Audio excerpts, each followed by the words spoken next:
looking at our online so that people can testify online. We may take a short pause before we have our first people who are online who need to testify. But we're going to go ahead and get started anyway. I hope that the audio catches up with us. Can people hear? Sound like somebody has to. Online so that people can testify online. We may take a short pause before we have a speaker on your online who need to testify. Turn the audio down. Started anyway. I hope that the audio catches up with us. Can people hear? I'll call the December 15th, 2023 commission meeting to get to order.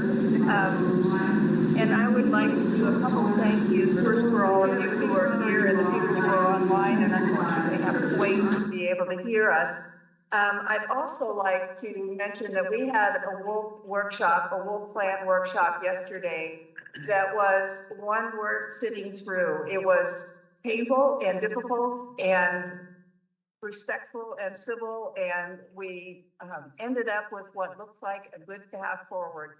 So thank you to our staff, to leadership, and to all the people from across the state who have worked on that issue for so long.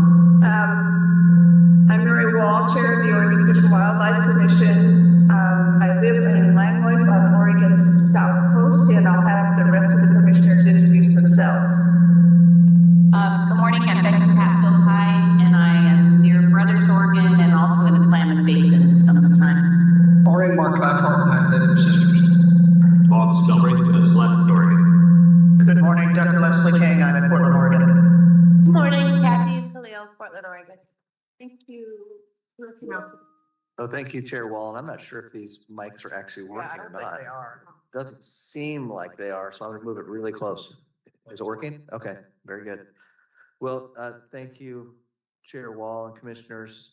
I am Kurt Melcher, Director of the Department of Fish and Wildlife. And again, thanks for the workshop yesterday. We'll get right into it. We have a fairly lengthy agenda, and we're hoping to get you all out of here at a reasonable hour this afternoon. We did provide field reports to you in written form, and happy to answer any questions you might have about that. And if not, we'll call Shannon Hearn, Deputy Director for Administration, up to give the monthly expenditure report.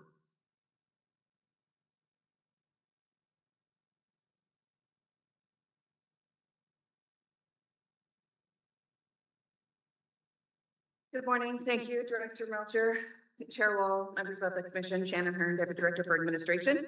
In your packet, you'll find the first for 23-25 biennium expenditure report. We are on track with expenditures as you would expect at the start of by tracking the biennium. Officially, the biennium did start in June though, so we're about 11% through spending is what you'll see in your packet. As of close of October 30th, we were sitting at 61.5 million in unrestricted cash and 60.9 million in restricted cash for a total of 122.4 ending balance. Ken stated in September, we have not yet begun preparing budgets for the 25-27 biennium. We typically start with projections and an internal review, and then by the spring, we're ready to go out for public engagement. So we're still in budget execution for the previous budget now. We'll move into that in early winter, preparing for 25-27. On audit updates, we did have an audit committee meeting in September 6th. We actually just had one recently, but I'll hold off on that because that was this week. And that at that committee meeting, the members approved the wildlife preparedness audit. The committee also approved the audit and management response for the land management audit. And then I put a note in here, our ODF and our internal auditor continues to work with other state agency auditors, and she attended the Oregon Secretary of State Audit Summit. I think it was September, it might have been October. And that concludes my report. Thank you. Thank you, Commissioner King. Thank you, Chair Wall. Thank you, Shannon. You know, I always have a question. I'm on the budget committee, so I pestered dear Shannon a lot. One thing I would like to say, just that it's looking at this is amazing. The habitat budget is now 81 million. I remember it was 20 just 2 years ago. So yay. I mean, they're giving wildlife a run for their money now. That's good stuff. And the other, I just want you to explain for the record, I know what it is, but I recently had fielded a question about this past week because of what's happening in Washington, which I realize is not what's happening here, but some of their controversy about Fish and Wildlife Agency and who pays for what and who does it, quote, serve. And so some of the budget questions came up. Now, looking, again, they have a different situation, but what I want you to explain is what is in our expenditure the total other funds? Because I see the federal, I see a very small percentage of general and lottery, but that total other funds, which is almost 50%, what is it? Chair Wall, Commissioner King, great question from a budget 101 standpoint. We have 4 fund types in our agency, and they're listed broadly as federal fund, other fund, lottery fund, and general fund. And in that other fund bucket is a conglomerate of different things. The biggest one being license revenue. That's where other fund sits. Contracting with other state agencies and receiving money directly from them, say OWEB, for instance. That would go into the other fund bucket as well. Okay, so essentially, so what this means just broadly is fully 40 to 50% of our budget comes from licensing fees, meaning anglers and hunters at this stage. Yeah, Chair Wall, Commissioner King, when we roll that up, we actually look at what hunters and anglers are contributing. We typically take the license revenue directly to our state agency, but we also add in Pittmanson, Robertson, and Sportfish Restoration, and you do get to 50% of our budget through those funding sources. Got it. So very little from general, mostly from our fees. So we are very fee dependent in terms of our budget. Chair Wall, Commissioner King, that is correct. Okay, thank you. I have one other question, Shannon. Thank you for the report. Could you just mention one more time when the diversity, equity, and inclusion audit will happen, so we know it's the retention part of that one? If you could just talk about that for a second. Yeah, thank you, Chair King. As we've reported in the past, the ODFW Audit Committee asked our internal auditor to do 4 audits. Our internal auditor got started on 2. She began scoping for the retention of employee audit. And at that time, we were in conversations about what that would look like. And you had mentioned diversity, equity, inclusion as to a look at what employees were retaining or not after we hire them from that look. So our internal auditor has done the scoping on that. There are a bunch of best management practices and governor expectations around retention of employees and hiring right now. Since we're in the middle of kind of implementing those best management practices, she recommended to the ODFW Audit Committee, that we hold off on the greater scope retention look and how, as an agency, we're hiring and retaining. However, she can still look into the prior 2 years, 3 years, 4 years, whatever she scopes out to see how we've retained employees and look at how they've self-identified and give a look into diversity and inclusion around the retention side of the agency. Hopefully that makes sense. Thank you. It does, and it helps. Thank you. Appreciate it. And we also, a note of appreciation to Commissioner Spellbrink because he's going to be on the audit committee again. Thank you. Well, thank you, Chair Wall. I would just add another note on the budget development piece. Of course, we're in our first budget development process here under new administration, and there may be some changes, so we're going to have to be flexible and adjust. And I don't know that our past budget development process will look exactly like our upcoming budget development process, but more details to come on that. Thanks, Shannon. Next up, commissioners, we'll have the Adapting to Climate and Ocean Change report. We've got Spencer Sawaski and Kara Onloff Dunn here. I think it's Spencer. That's who's on. And okay, they both look perplexed when I called them up. So I thought, well, maybe they're not getting the report. So instead, we have Tom Stahl, the acting deputy fish division administrator. He's backfilling for Sean, and then of course Chandra Ferrari, the Habitat Division Deputy Administrator. Yes. Good morning, Chair Wall, Commissioners, Director Melcher. For the record, I'm Tom Stahl. I am the Acting Deputy Administrator for Inland Fish. And we're pleased to be here just to set the stage for Kara and Spencer to talk about stream temperature monitoring. As you're probably aware, stream temperature is a very important factor for the performance, survival, and distribution of both native and non-native species, fish and wildlife in Oregon and everywhere else. Excuse me. And as climate change is happening and affecting stream temperatures across the state, it's increasingly important to understand how stream temperature is changing so we can make responsible management decisions. So we've been ramping up our efforts in this area, and that's what Kara and Spencer are going to talk to you about today. And thanks, Tom. Good morning, Chair Wall, members of the Commission. For the record, my name is Chandra Ferrari. I'm the Deputy Habitat Division Administrator. And we are really, really excited to be here this morning and to have Spencer and Kara provide you all with an update on our water temperature monitoring strategy. So this is a really great example of a cross-divisional effort between fish and habitat to pool our resources and to fill a significant data gap that really is allowing us to more effectively manage and protect our fish and wildlife resources. And so before we start the presentation, I wanted to note that water temperature is connected to a number of larger conversations that we've presented to you over the last year or so. One of those is being water resources management and protection. We spent some time at our February water workshop diving into how ODFW and its sister agencies are trying to protect water from many uses. And so the bulk of that conversation really was around water quantity, and from our perspective, how a lack of sufficient flows can impact fish and wildlife resources. But we also touched on water quality there as well. And we had the benefit of having ODA and ODEQ there, right, who manage our water quality resources. And so what we talked about a bit was how many river systems are water quality impaired, and that those impairment designations are often driven by the non-attainment of water temperature criteria. And that, of course, is a really big concern for our cold water fish species. And a big impediment to us addressing that is a lack of water temperature data. So particularly real-time temperature data.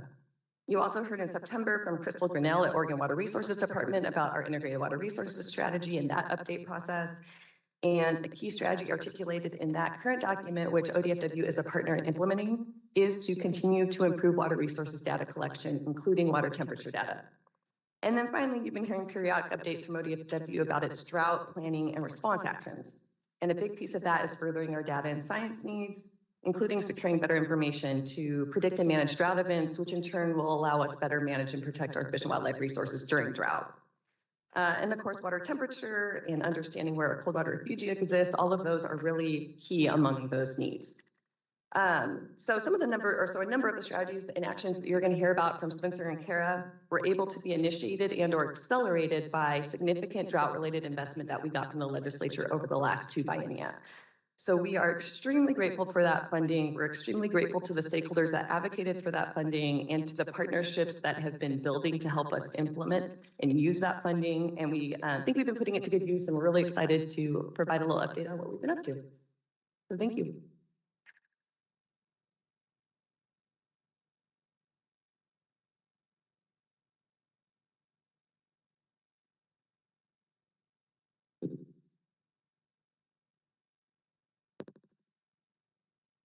Morning. Chair Wall, Commissioners, Director Melcher. My name is Kara Amloff-Dunn, and I'm an aquatic ecologist for the RED Program Fish Division. Spencer introduced himself. Good morning, Chair Wall, Commissioners, Director Melcher. I'm Spencer Slawski, currently the Acting Water Program Manager. So today we're going to talk about the statewide temperature research and monitoring plan that we've been developing. Sure, I can do this.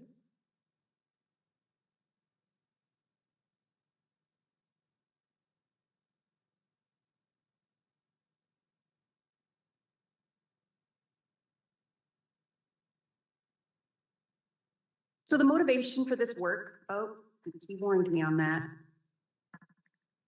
Go back 1 slide, sorry. So the motivation for this work that we're going to discuss today really came out of the need for higher resolution temperature data in order to better understand the magnitude of changes in stream temperature, as well as the rate of change and the direct effects it's having on our fish and wildlife resources.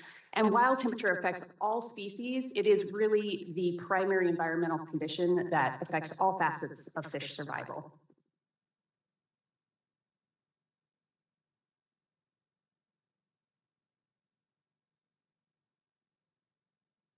So, while it's thinking, the goal of this strategy, as mentioned, is to acquire improved spatial and temporal data in order ultimately to inform management.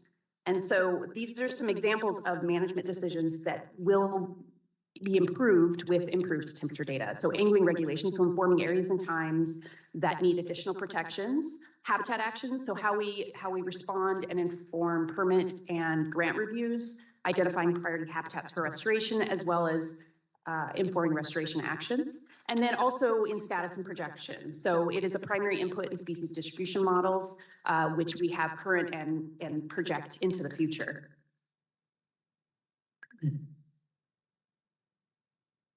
And so as when the slide comes up, to better acquaint you with sort of what the data can inform, I wanted to walk you through sort of different scales of temperature data. So I'll walk through this. On the y-axis or the vertical axis, we have spatial scales of water temperature, and on the x-axis or the horizontal axis, we have temporal scales of water temperature. Going back to the spatial scales, we have a channel unit, which is like a pool or a riffle, up to a reach, which is a composition of pools and riffles or collection, a segment, which is a collection of reaches, and then all the way up to a network. So that's sort of your spatial scale. Your temporal scales can be daily, seasonal, annual, or even broader than that, multi-annual or geologic. We also can have sub-daily, so hourly temperature data. And so depending on the data that you have, it can inform decisions differentially. So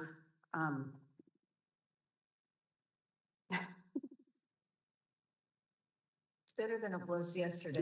You're doing quite well.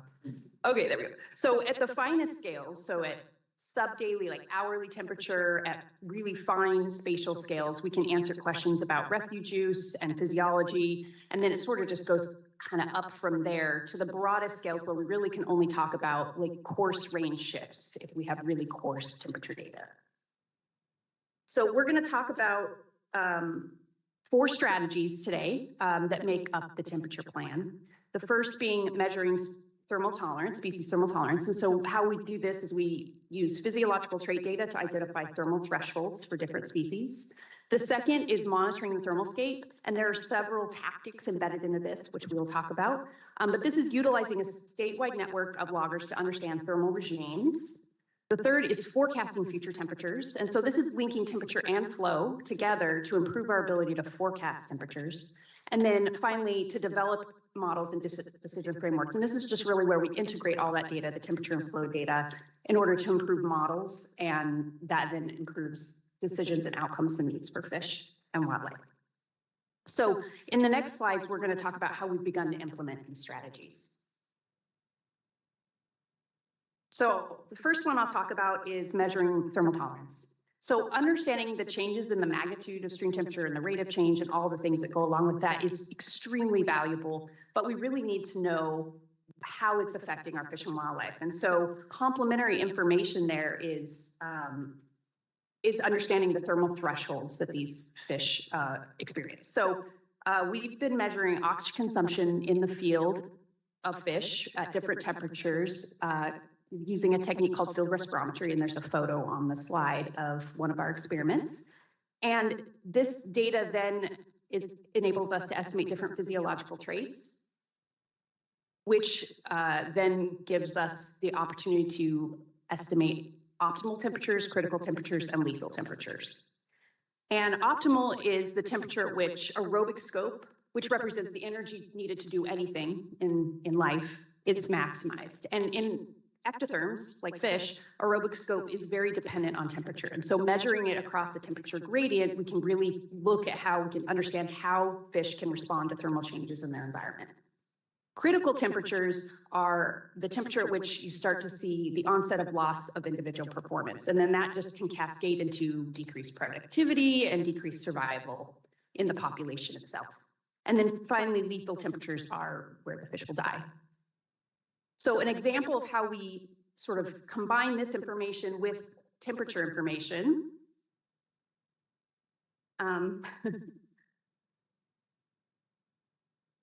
A graph will pop up and go. So on the x-axis is season. And so we start at summer 2022 and go through summer of 2023. And this is average daily temperature. So sort of how it varies through time with water temperature on the y-axis. And the colors that are overlaid on top of that represent blue is optimal, kind of mushing into the orange and red in critical and lethal. And so this is an example of summer steelhead in the North Umpqua, actually. And so how we use this information is we can identify how often the temperature starts to kind of spike into that critical zone for these, that is represented for these particular species in this population. So our initial focus has really been on the most exposed and sensitive species. And so we've looked at 5 different species, a total of 14 populations. And our interest initially was to understand if there was variability or differences across the distribution for a given species. So across different populations for summer steelhead, for example. And so our goal is to understand the drivers of thermal tolerance, which can provide insight into how populations are responding to thermal change differentially, potentially, and how we can manage them more effectively.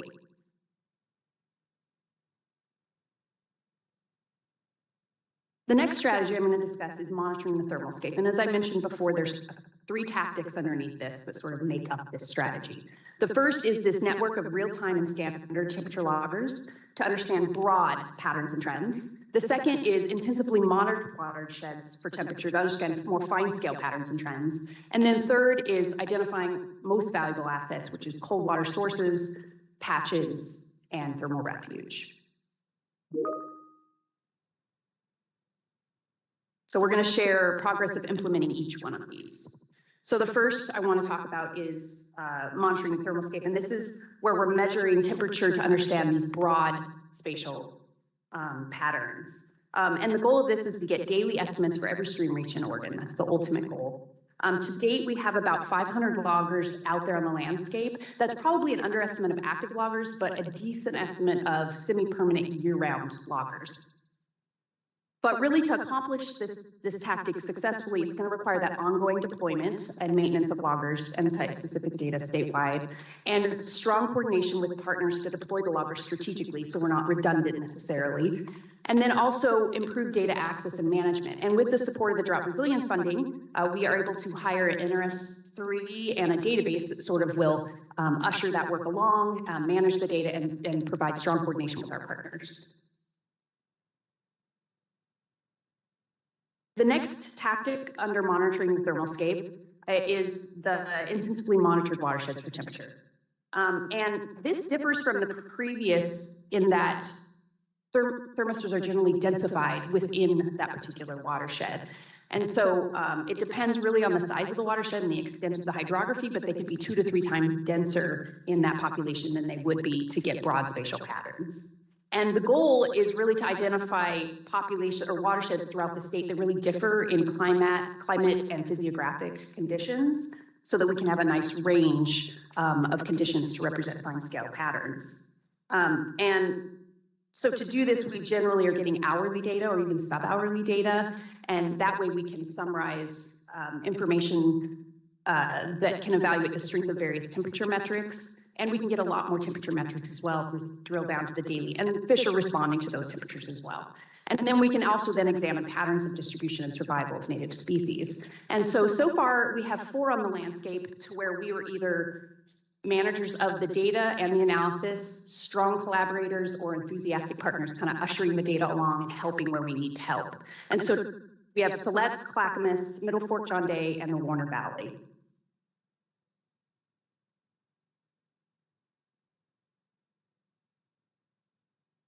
And I'll pass it over to Spencer now. Hello again, Chair Wall, members of the commission, Director Melcher. For the record, I'm Spencer Solosky, the acting water program manager. I'm going to continue where Tara left off and focus on some specific examples of these different strategies being implemented on the landscape. As others have mentioned, we were fortunate to receive the drought package funding in the 22 and 23 session. And because of that, we were able to contract with the USGS to deploy a number of different real-time water temperature sensors, so 45 in total. On the map on your right, on the right slide, the red dots indicate locations where water temperature is being added to existing USGS stream flow stations. And then the green dots represent locations that are entirely new, both stream flow and water temperature gauges. Among the many different uses of these data, some obvious ones are that we can obviously track water temperature conditions in real time, and that will facilitate some water management agreements based on water temperature. And I'll discuss that in more detail when we talk about our forecasting work. And then also these data will allow us to perform trend analyses and track these water conditions over time and see how they change with climate change. This was a collaborative effort to identify and prioritize locations on the landscape that are in most need of additional water temperature and flow data. We worked with the Oregon Water Resources Department, DEQ, several tribes, counties, and SWCDs to identify the locations in most need of additional data. Continuing on the theme of monitoring the thermalscape, this slide covers our efforts to identify the state's unique cold water resources.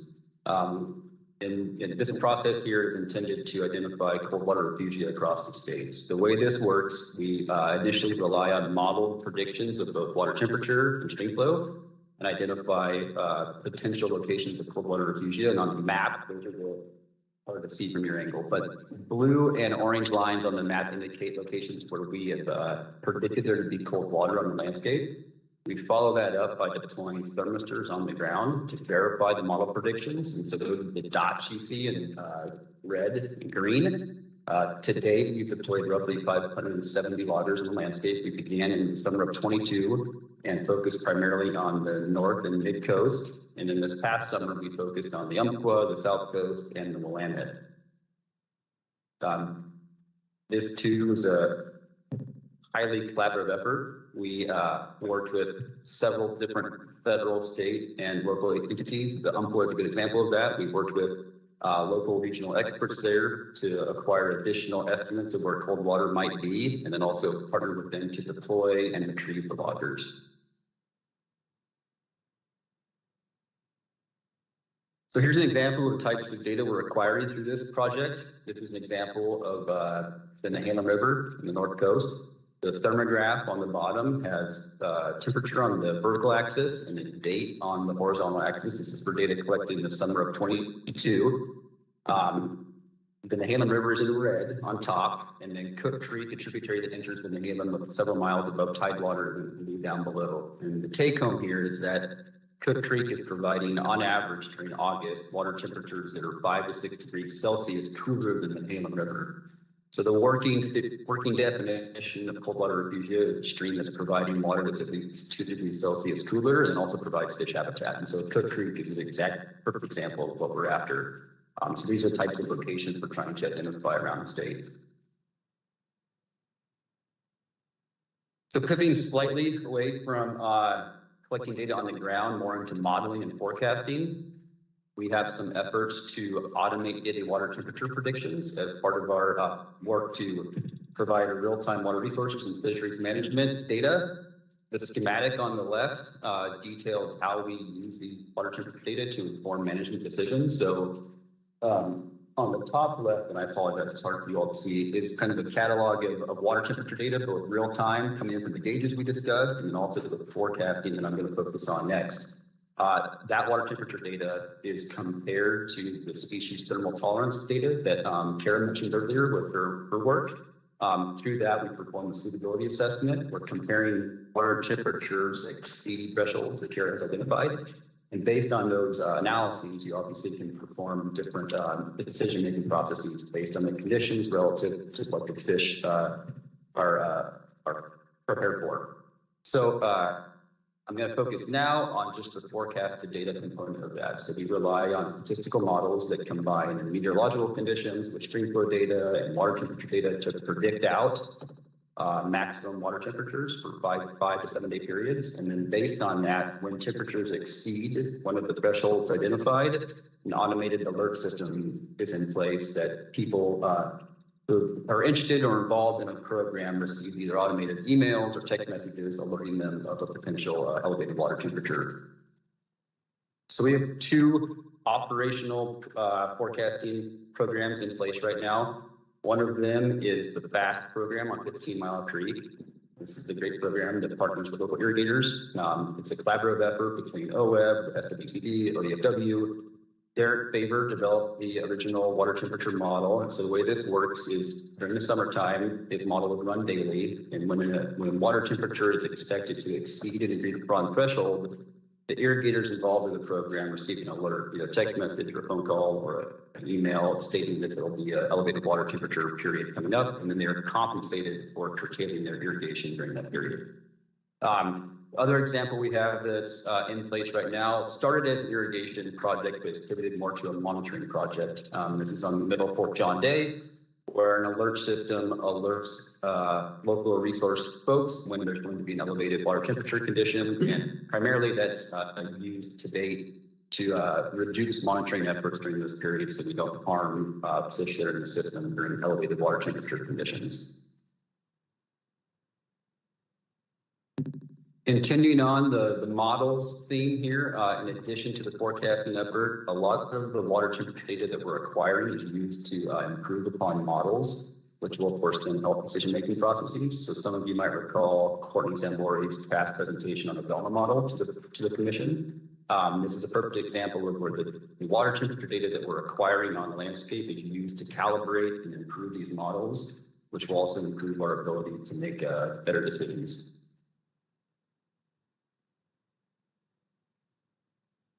Okay, so some of the take-homes from this presentation are that our general water temperature strategy plan will inform management decisions. It will, of course, support native species. We work across several different divisions and programs, including outside entities. And a lot of this work was supported by drought resiliency funds in the past legislative sessions. Our next steps include hiring a new NRS 3 data coordinator who will manage all of the ever-increasing amounts of data we have coming in. We will continue our cold water refugium mapping project until we've canvassed the entire state. To date, we've just focused on the west side. We will continue around the entire state. We expect that in total will take about a decade. Kara and her group will continue the thermal tolerance efforts. And then, of course, we'll continue to expand our water network, both within ODFW and then through partnerships with outside entities. And with that, thank you. Karen and I are happy to answer the questions. And you will have some. Thanks. Start with Commissioner Laphart. Great, thank you. Spencer, I'm very curious about the irrigators and that process. Could you explain how that happened? And then specifically, what is the fee or that they get? I'm curious how that came about. Sure, well, Commissioner Laphart. So this is a program that was developed, I'm guessing it was over a decade now ago, between ODFW provided I think, essentially the science behind it to provide the model. The Freshwater Trust at the time, an NGO out of Portland doing flood restoration, was involved in the initial development of it, along with OWEB and now the SWCD. The way I understand it now is the SWCD and OWEB are the main parties, along with ODFW, to provide the data. I don't know off the top of my head what the rates are for compensation. And there's a mixture of flood restoration efforts in the 15 Mile Basin. It's such a crucial basin, and water temperature is a limiting factor and flow in general. So there's a base leasing program where folks can just lease their water in the season year round, or for half the irrigation season. That is complementary to this alert system, which isn't fortunately always employed every year because there aren't alerts. And in some years, if you have a hot, dry year, it can be employed regularly. So is it a voluntary program, so an irrigator can choose to participate or not? Yeah, Commissioner, yeah, sure, that's correct.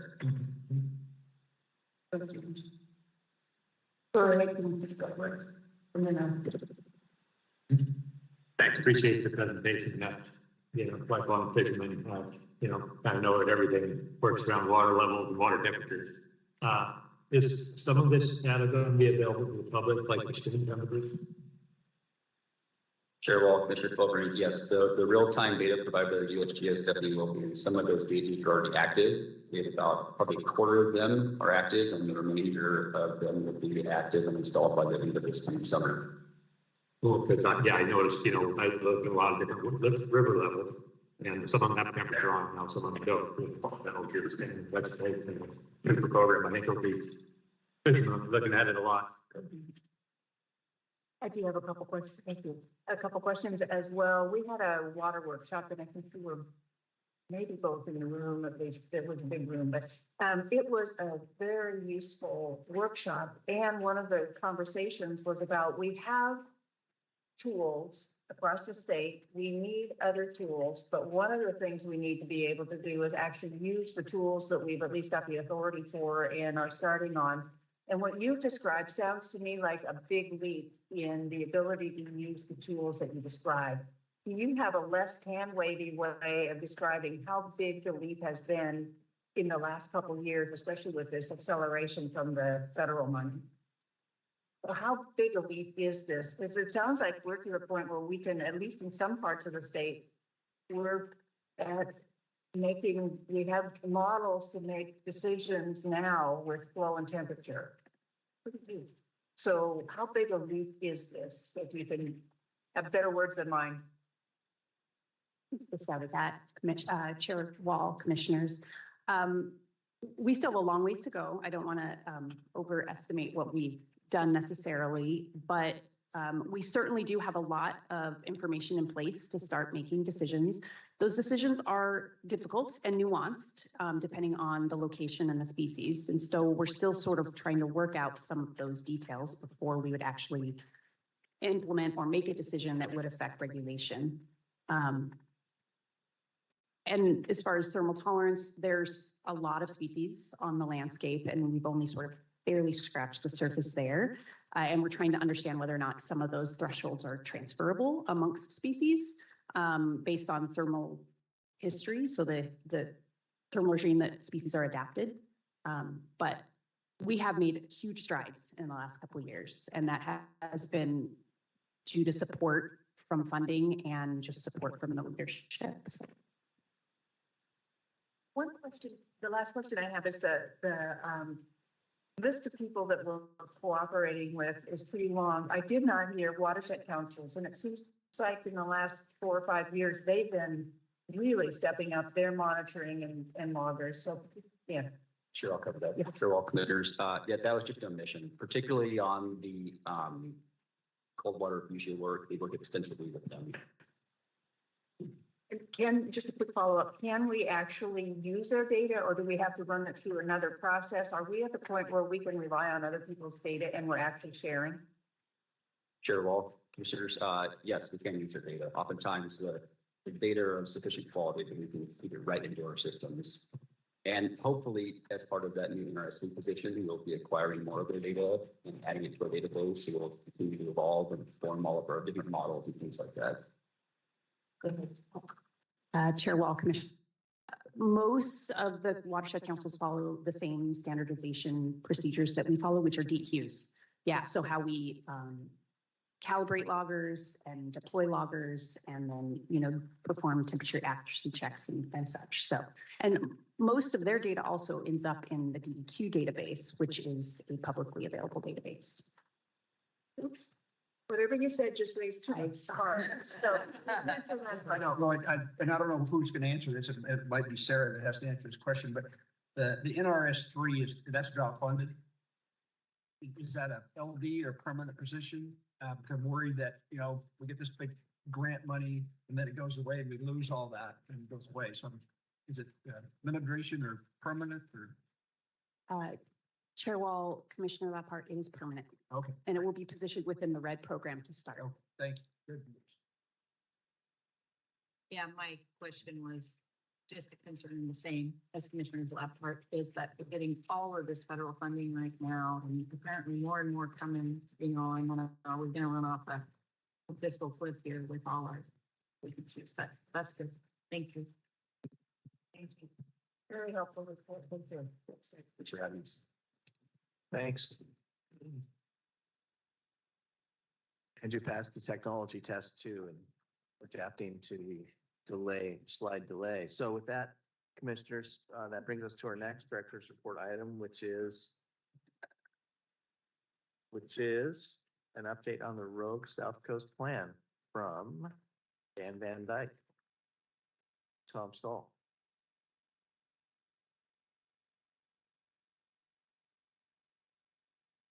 Chair Wall, Commissioners, Director Melcher, again, for the record, my name is Tom Stahl. I am the Acting Deputy Administrator for Inland Fish. Before we get started, I just wanted to provide one quick clarification from the previous presentation, and that is that the drought funding is really state funding. We're getting supplemental federal funding for this, but there's also state funding being provided, and that's what that NRS3 is being funded by. So Dan and I are very pleased to be here today to give you an update on the Rogue South Coast Plan. This is a multi-species conservation and management plan that was finalized 2 years ago by the commission. There's been a lot of work to implement this plan over the past couple of years. We weren't able to provide an in-person presentation about that last year, but are happy to be here this year to provide that update on implementation. There are annual reports that we put out for this plan, which include a written text-based report, as well as more database summaries on wild fish and hatchery programs. Excuse me. And those can be found on the website. And from here, I'll turn it over to Dan to talk about all the details of implementation.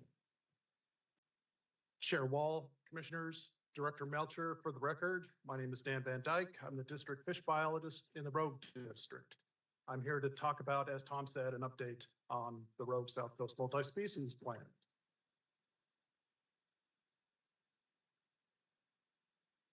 Try and see if we can track.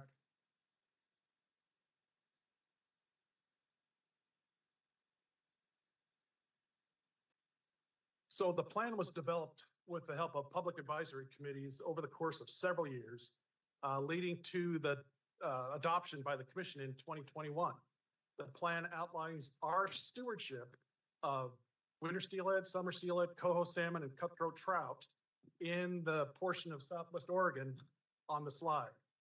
Of course, the South Coast basins are highlighted in blue, it looks like from here. The rest of the area is the Rogue. The bulk of the area is the Rogue.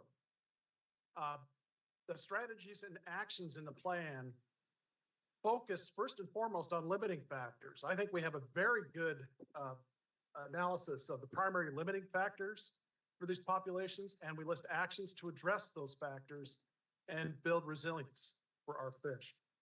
The plan also provides simply management framework for fisheries, for hatcheries, also calls for increased public engagement and meets information needs. Now, the next couple of slides are going to just go over some of the key actions and work done. I am going to call out the footer on this slide and the next two. You're not going to be able to see it. I apologize. We have. Oh, perfect. Well, those footers simply recognize the importance of habitat actions for adapting to climate change impacts. In the case of fish passage, removing barriers, restoring fish passage ensures that fish can move anywhere in a basin to find the habitat that meets their needs at any time in life. And that's critical. So passage is a primary limiting factor for many of our populations here in the plan. The top photos show typical photos of a dam removal project. In this case, this is Gold Ray pre and post removal. But I wanted to show the lower two photos. These actually come from a cannabis site, an illegal cannabis site that was raided this past summer. So ODFW worked with Josephine County Solid Waste to remove those layers of plastic at the dam and get some summer passage available. More recently, Josephine County had the landowner remove the wood framework from the dam just in time for the recent rains and spawning fish that are coming up. So I do want to recognize and thank Josephine County for the help they provide. Like all districts for passage, we maintain list of priority barriers. The rogues list is extensive, but we did knock 2 off the list in 2023, as mentioned in the West Region update as well. Drought funds provided by the legislature are improving passage in our region. And one example from the South Coast, design work was completed on a culvert barrier on Nell Creek, a tributary of the Chetco. And I believe that's a complete barrier to winter steelhead migration, as well as juveniles looking for thermal refuge for cooler water. Infrastructure funds are improving passage in our area through the Rogue Resilience Initiative. And one example in particular, I'm really excited about, we reached out specifically to our local counties to look for projects that would both improve community infrastructure and address fish passage. We worked with Josephine County to develop a grant application and receive funding for work at 3 sites. East County culverts are often, lower down in the watershed, so generally are going to impact a broader range of species than, say, a culvert barrier way up in the forest. So I'm really excited to get that going with Josephine County. But the bottom line for passages, we have clear momentum, especially in the interior road, where about 40 barriers have come down since 2004. Water quality is a primary limiting factor for most of our populations. The focus is on temperature, keeping streams cool through riparian protection and restoration. And protection is important. You can see what happens when you don't have protection. That's poor little Gore Creek in Medford. Full sun exposure maximizes heating and minimizes the ability to produce salmon and steelhead.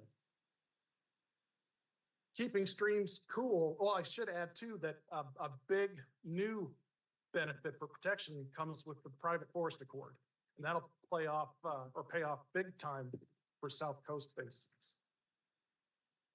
Keeping streams cool addresses multiple actions in the plan. I wanted to just sneak this in. When streams are warm, illegally introduced fish on the road like red-side shiners outcompete steelhead for the best habitat in streams. So in the plan, we state specifically that riparian restoration and vegetation is the best way to manage exotic fish species. Got to keep streams cool to help salmon and steelhead compete. Finally, poor riparian vegetation means no beaver food. And that's another thing we list in the plan. We state specifically that riparian restoration is the key to encouraging beavers just by making sure a diverse food source is available. One last note on the sediment photo. That's from another illegal cannabis site where the area was bladed, exposing granitic soils to the weather and actually pushing some over the hillside. Sediment is not a broad scale problem in the road, but in subbasins where we have these granitic soils, they're easily erodible and can cause huge problems if that material gets in streams. ODFW worked hard with a bunch of agencies to get something done here because there were no best management practices in place. We flew the area with state police, we went out with DEQ, we even set up photo points to track damage, should damage occur. Just a couple of weeks ago, we were notified that the landowner was going to be installing sediment control. We made a difference. Next slide. Water quantity is a limiting factor for all populations in the plan. In 2023, we helped Trout Unlimited hire their new water project coordinator on the road, and then assisted that person with work throughout the year, all aimed at facilitating in-stream acquisition. But 2 notes related to beavers. So I believe ODFW, or excuse me, the Rogue District of ODFW, I believe we coined the phrase beaver emphasis areas, and we have 3 identified in the RSP. Deer Creek is one near Selma, and we're actively pursuing a project at the Siskiyou Field Institute to restore riparian vegetation on some ditched streams on the property and encourage beavers. Second, we just this year started a multi-year flow monitoring project at the Vesper Meadow Restoration Preserve with help from Spencer Sawaski. So beavers are going to colonize these formerly overgrazed streams on the property. And this flow monitoring, we want to determine whether beavers improve stream flow in the summer during drought. So this is going to be probably a multi-decade project. For hatchery actions, the biggest news by far is that the power line is fixed at Cold Rivers Hatchery. Full power is finally restored. We've been dealing with losses at Cold Rivers from time to time, some of it directly associated with infrastructure. But we continue to work with the Corps to adapt our releases, to minimize impacts to anglers, to meet mitigation goals that come with that hatchery, and to minimize impacts to naturally produced fish. We did this year complete a full release of winter steelhead smolts at our new acclimation site on Jump Off Joe Creek.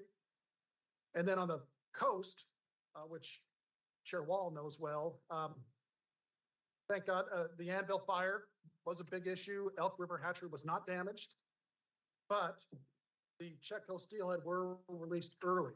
So that was one impact from the fire. For fishing actions, the big news is the rollout of the new validation and the harvest tag, the wild harvest tag. A lot of people worked hard to make that happen this year.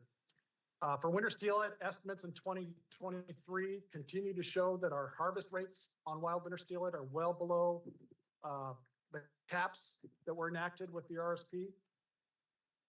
We continue to implement our usual March selective fisheries for summer steelhead and coho. Note this year, though, we did do additional work with the state police on enforcement. Just an example on the upper road, my staff has been going out with state police on enforcement floats throughout the summer. And we interact with spring chinook anglers and with summer steelhead anglers, early run summer steelhead anglers. Monitoring was reorganized with the RSP. Now, we're only 2 years in, so we will continue to refine as lessons are learned with this new approach. But I just wanted to go through some of what has changed with the adoption of the plan. So we have increased capacity. We have new staff positions in my district as well as the South Coast and additional funding for equipment. We have new monitoring. We have new spawning surveys for winter steelhead. We have creel surveys, the lower road and the Chetco. And we redid our coho survey methodology here in the interior road, directed around index sites. We maintain our long-term monitoring sets like Huntley Park, but we also added pilot projects like a logbook program trying to gain information on early run summer steelhead in the fishery on the upper road.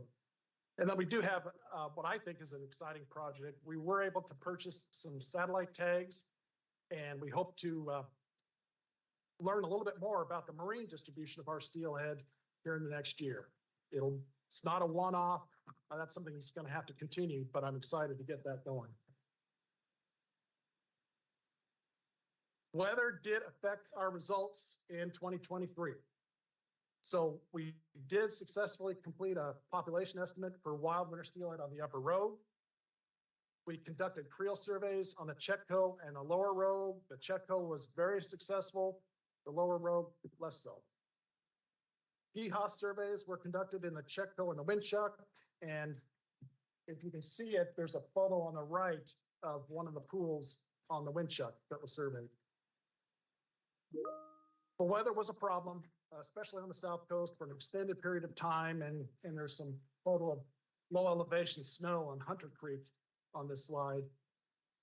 We were not able to develop abundance estimates for the coastal basins. So that was unfortunate. So really quickly, how are we doing?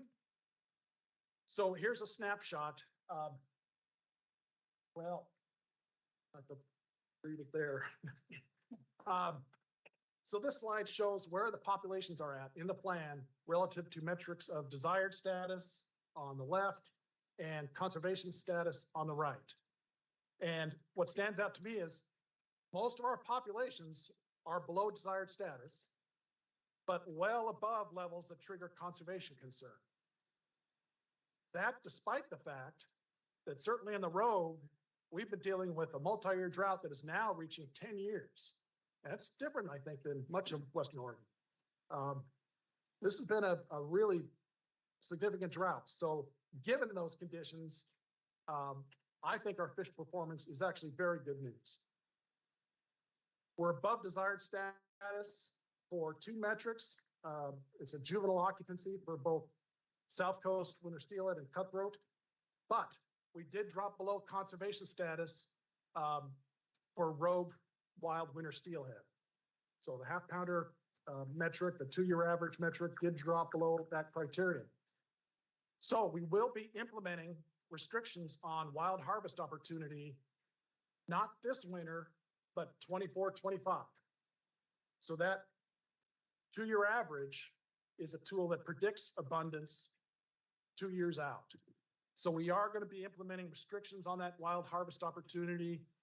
For certain, it'll be in the middle Rogue and upper Rogue. We have not yet decided on the lower Rogue. We have a little bit of time here to make that decision.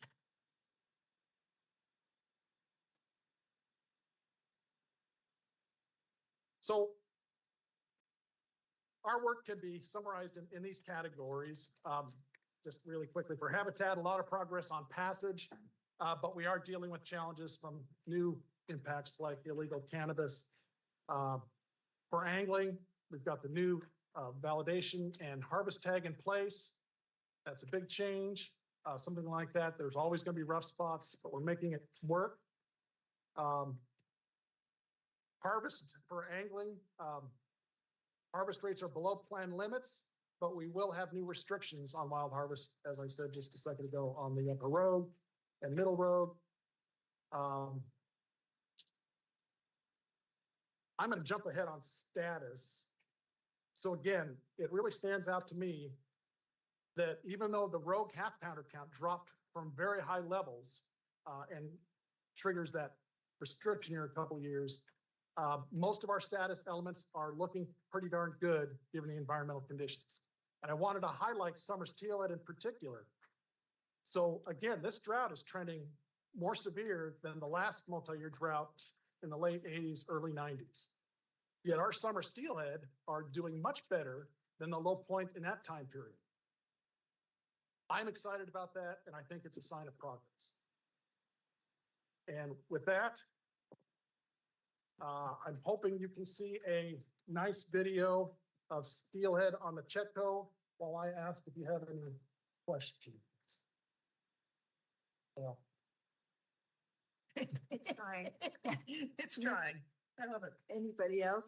I have a few. Maybe I'll start with a couple and then we can look to others who might have questions. Dan, thank you. And Tom, it's great to get this and I appreciate that even though we didn't get to hear at the end of last year, this is great to get.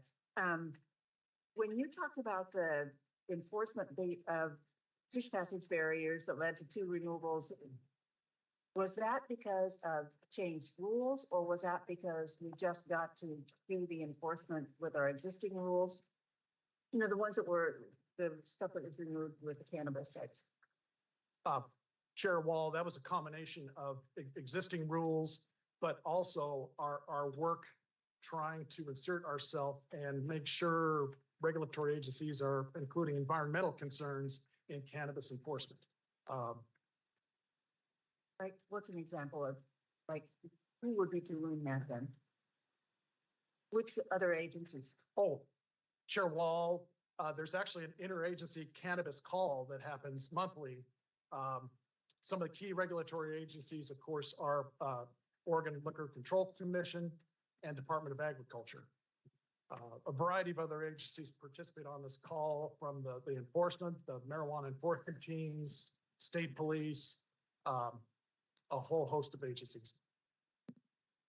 Next question I have is about Huntley and the when those numbers hit conservation levels, we can do fishery or harvest ones, which sounds like you have done, and those will be in place. We could also do habitat actions. Is there anything else that we've kicked into place because the Huntley numbers are dropping or did drop? Chair Wall, yeah, the half pounder count did drop from very high levels. And there are certainly other things that we could consider. We've done that in the past with our spring Chinook management. But at this time, because the restriction is, 24, 25, we have some time to consider options. Thank you. The progress that the road is pretty remarkable, and we heard about this once before. I don't remember how long ago you were here. Is this kind of transferred, and I don't know which one of you this question is to, but is this transferring to the rest of the South Coast, the road South Coast? Those kinds of actions with fever emphasis areas or the other work that you're doing? Chair Wall, I'll respond in a couple of ways, but first, it is true that even in the development of the plan, it was recognized that the bulk of the habitat challenges and then opportunities came with the road district for a variety of reasons. But yes, that the work is translating to the South Coast. I know Steve and his crew, they do a lot of good work in not only addressing fish passage, but working with the watershed councils in particular to get good work done. Commissioner Labhart. Okay, thanks, Dan. I have a question I think I already know the answer to, but I want to hear it publicly. So I'm reading from the summary report, and you talked about that the wild half pounder returns have declined from very high levels 2 years ago to a point triggering changes to the road winter steelhead run of 24, 25. You mentioned that. But other measurable criteria for fish populations covered by the plan are well above conservation status levels. Some have remained above desired status thresholds, despite the multi-year drought, as you mentioned, affecting large portion of the region. In particular, the road summer steelhead have shown greater resilience compared to returns during the previous drought year cycle in the 1990s and relative to other summer steelhead. You mentioned that in the summer. So our goal with this plan, this multi-species plan, is to get us to desired levels. Is it your belief that, being the district fish biologist and the expert, the one with the most experience in that area, do you believe that this plan is on a track to get us to those desired levels if we continue to implement the plan as requested? Or do we need to make any changes to the plan? Chair Wall, Commissioner Labhart, I absolutely believe that the plan is all about making progress to desired status and is still in its infancy as far as implementation, but it is the way to go, for lack of a better phrase. And of course, those desired status levels aren't caps. So down the road, as we do reviews of this plan, theoretically, if we can reach desired status sustainably, we move forward at a higher level, working towards that. But yes, short answer is yes, I think this plan will keep us on track towards desired status. Okay. Just one other, sort of a question, but more of a point, which is, it's remarkably helpful to have staff talk about the tools that we're using and then make the connections like you were making between, if you want to have the temperature control or that would support salmon and maybe manage the warm water species, then you need riparian vegetation, and you need riparian vegetation if you're going to do a lot of other things. So just, you mentioned the Anvil fire, which is in the Elk River system, and it was a big fire, but what all of the fire people seem to be saying about that, and I've only talked to like 5 or 6 of them, but they were ones that were working on it and have been on a lot of other fires, and their response was exactly what you said, which is, this is the best one we've been on in a long time. It's a hot fire, it's a big fire, but it's not scorched earth because there is You know, it was a robust, healthy, old forest that it was in. And so your point about if you want fish, if you want salmon, you need cold water and flow. And if you want that, you need riparian. And just remarkably helpful the way all of these connections are being made so that people know in the counties and everywhere else know what to do. And it seems that kind of a roadmap just seems remarkably helpful to me. So, Commissioner King. Thank you, Chair Wall. Thank you guys for your presentation. It ties into the last one. So can you explain again where all the new stream flow and temperature ones are? And are any in the road yet? Can you explain? And you said it's going to be over 10 years that they're rolled out like across the whole of the state. So where are we with Southern Oregon? Thank you. Chair Wall, Commissioner King. I think Spencer showed a map with a bunch of new gauges, and there were a number of them down in the Rogue South Coast area. I don't have the exact number, but if you want, we could get that to you. Oh, no, that's fine. So, I mean, I guess there must be a plan of how they're rolling out across the state, and is it based on, I don't know, population size of river? How are we doing it? Or is there any pattern to it at all? Chair Wall, Commissioner King, we are certainly placing the temperature gauges strategically in places. I'm not sure about the exact things that go into the decisions around exactly where all of them are placed, but certainly in places where we know there are needs and potential limitations for stream temperature and potential places where there might be cold water refuge, considerations like that. Thank you. Thank you. Yeah, really quickly, I just really, want to thank you, Dan, for your work on this and continuing to care about this area and all that is happening. I know, I was just thinking about this Rogue South Coast plan. I think Commissioner King, it was her first commission meeting. And I remember being on the commission for a little while before this hit us. And being in the car with my poor husband, reading the Rogue South Coast plan to him out loud, and trying to understand all of the different things that are moving, the moving parts, the different fish runs, everything. So I just want to say that there's a ton of work that goes into this, and we appreciate and value the people that are caring for and taking care of these areas. So thank you, and thanks for the update. Thank you. Thanks. Yeah, thanks, Dan. Thanks, Tom. Moving on then, commissioners, we have a set of temporary rules here that require your ratification. There are 13 of them in the CHAN agenda, and I would be happy to entertain any questions you might have about any of these.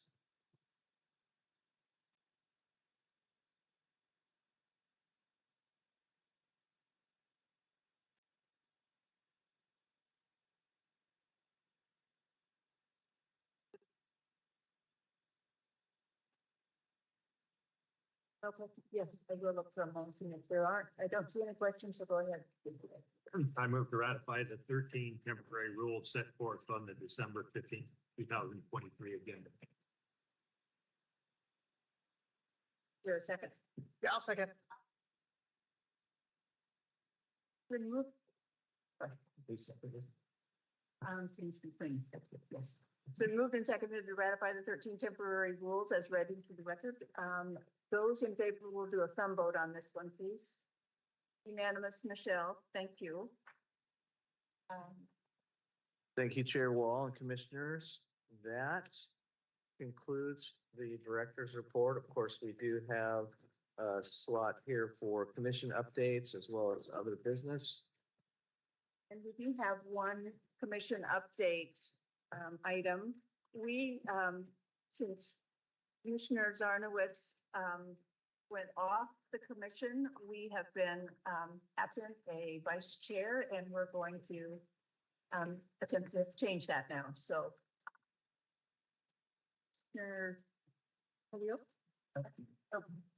Right.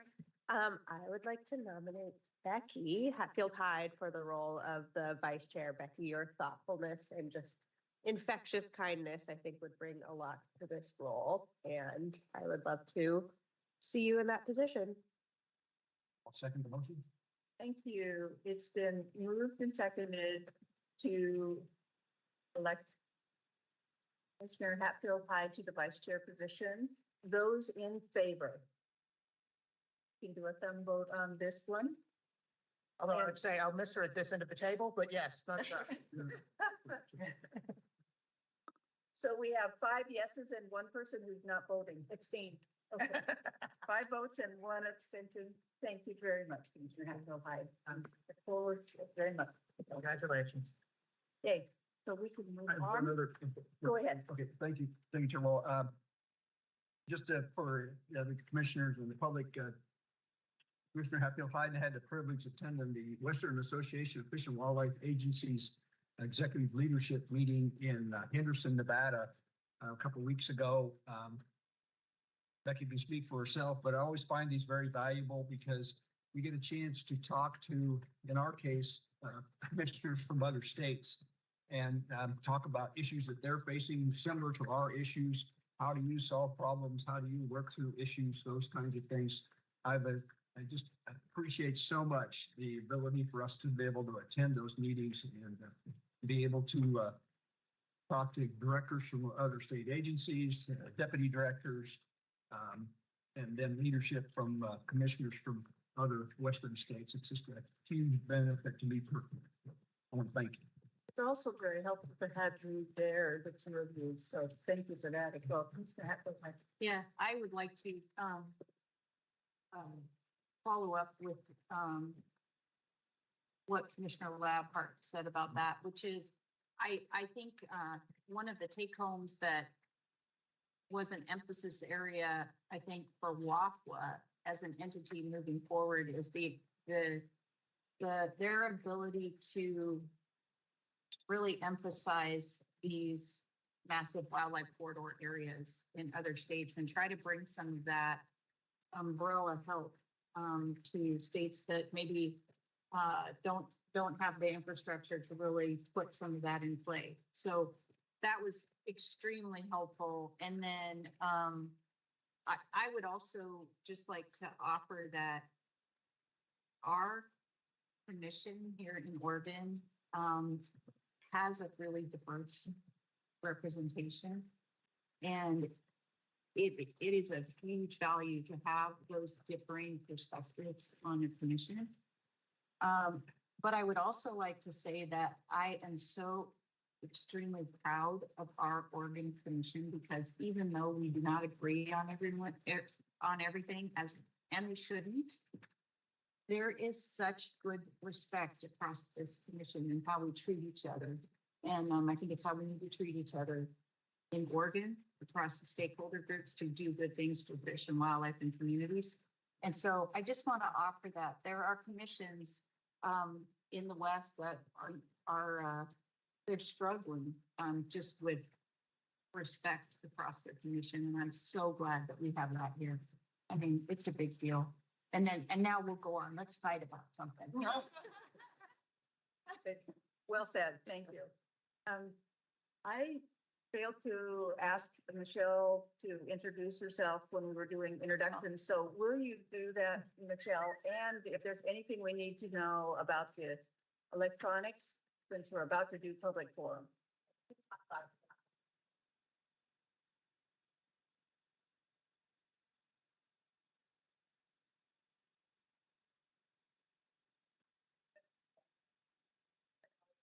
So, but we will be seeing that.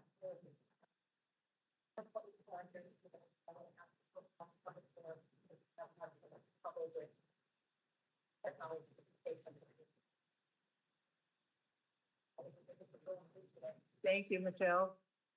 Everybody in the room is glad you're doing that job of making that work. Do we need to take a quick pause to get the public forum set up, or are people ready? Great. Then I will start with the people, and I'm not sure who's in the room and who's online, but the first 4 people are Sharon Hopper, County Commissioner, Lasagna Sargent, Sarah Vickerman and Richard.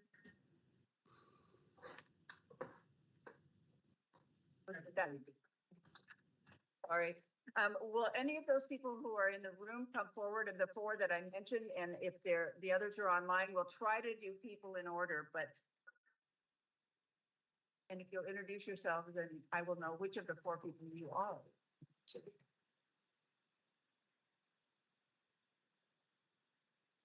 My name is Sarah Vickerman. I come from Gerhardt, Oregon. Morning. My name is Richard Guidani, and I'm also from Gerhardt, Oregon. Go ahead. You'll have, we generally do 3 minutes, and we typically, these are items that are not on the agenda, but it gives us a chance to hear them. So we may ask a couple of questions, but mostly just pay attention and hear what you have to say. So thank you. Go ahead, Brenda. So we're here to talk to you today about the Gerhardt Health. It's already, but we wanted to make sure that you know what's happening there. And so I'm going to go through a couple of sections here. Go through first the undisputed facts about what happened on the ground, and then talk a little bit about why we're interested and the reason that people in Gerhardt are kind of upset about this. So the undisputed facts are that on the western property, which is located north of Oregon, is surrounded by housing developments and Highway 101. The property is approximately 40 acres, but there are 2 separate tax lots, including 2 with houses on it. This property is used for boarding horses. The property owners requested damage tags for damage to the first house. They received 80 tags between January of 2021 and 2023. And as a result of this, at least 77 female cells were filled, probably 60% of the traffic. This area has been used for hunting for many years, and it's resulted in a number of complaints from neighbors because the neighbors are so close, and they kind of get involved in the hunt. The property includes shooting platforms and a graded berm, and it's just right along Highway 101 property. So as a result of this, the number of elk that have been seen in Gerhardt has diminished from a herd of about 90, 95 to about between 4 and 14, commonly 4 animals at a time. Meanwhile, while this was going on over a 2.5 year period, the governor established an Oregon Solutions collaborative group to deal with the issue of human conflicts between people. And this group is going meetings for time. Meanwhile, the golf course owners, of course, will be thinking about damage. And there was no public knowledge at all of its downturn going on at the time. And it created a firestorm in public opinion when it came out that this was so bad. So the reason we care about this is that I live in an unincorporated area of Clatsop County, which is just north of Gerhardt, and about a mile from where this property is occurred. And we enjoyed watching the elk. We used to see them every couple of weeks. Like I said, about 90 to 95 of them, and watching in front of the house and water around under the tree. And they're very useful people. In fact, there were 3 calves born on our property under the trees right across the street. They're very easy to count because we have house up high and can do several miles in any direction. So the reason people are worried about this is that this may or may not have been legal the way it happened, but people believe that it was simply wrong. That the Gerhardt herd is accustomed to being on people. I think that was sleep under the trees and wander around the town. It's like hunting at the zoo. It is considered by some, including a number of hunters, it's not be an ethical way to catch animals. So as a result of this, the elk have virtually disappeared from the Gerhardt area. They used to be there all the time and I didn't see them at all. And there is part of the problem here is that there's a poor alignment between the National Park Service collar data, and the ODFW statement that the elk were taken from 3 separate herds. Actually, they were virtually all taken from the Gerhardt herd because the collar data shows that the elk, the only elk that frequented this property where they were killed were from this one herd. So the hunt was conducted in secret. There was no transparency, no public awareness of it until long after it happened. And what people believe is that this appears to have been a culling, though that was denied by the agency. And that there essentially were a disproportionate number of animals taken for the amount of damage that happened to this property. Remember, it's less than 40 acres and 77 elk were taken. It also represents a disregard for community values because the residents enjoy having the elk around. They've been there for a long time. And there's a shifting narrative from when it was first revealed between the landowner and ODFW about what really happened and why and who is behind it. This incident was not revealed to the Oregon Solutions Work Group while it was going on concurrently. Some people knew, most people, a lot of them did not. And that's why people are unhappy. So what the community would like to know, there are lots of things that are unanswered, and the public records requests that have been submitted have not all been responded to. The staff has been very good about talking to people on the phone, and I'm sure they've been driven crazy by all the phone calls about the issue. But would really like to know who is behind this hunt and why.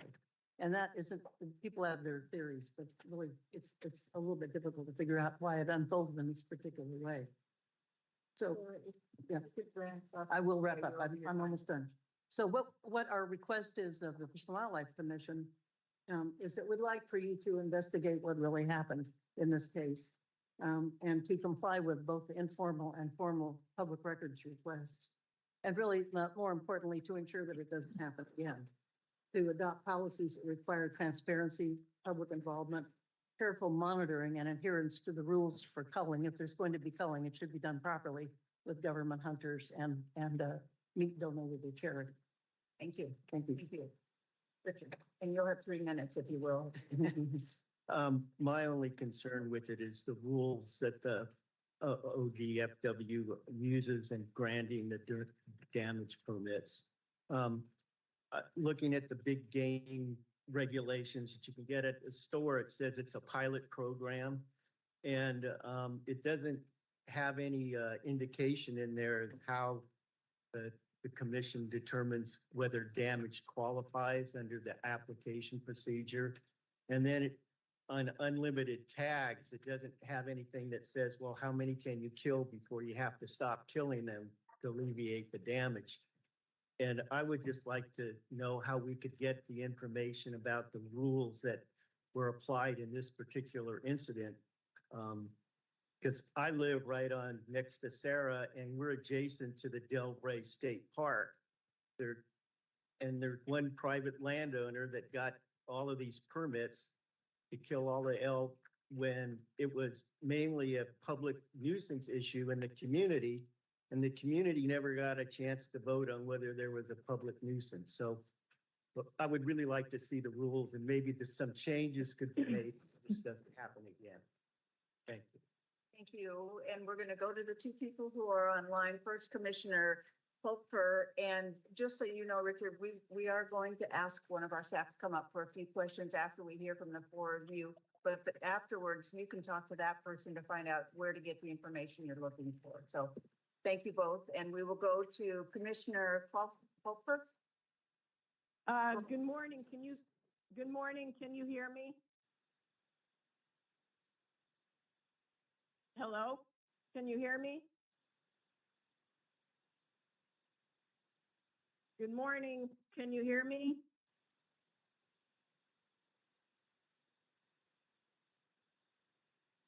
Good morning. Can you hear me?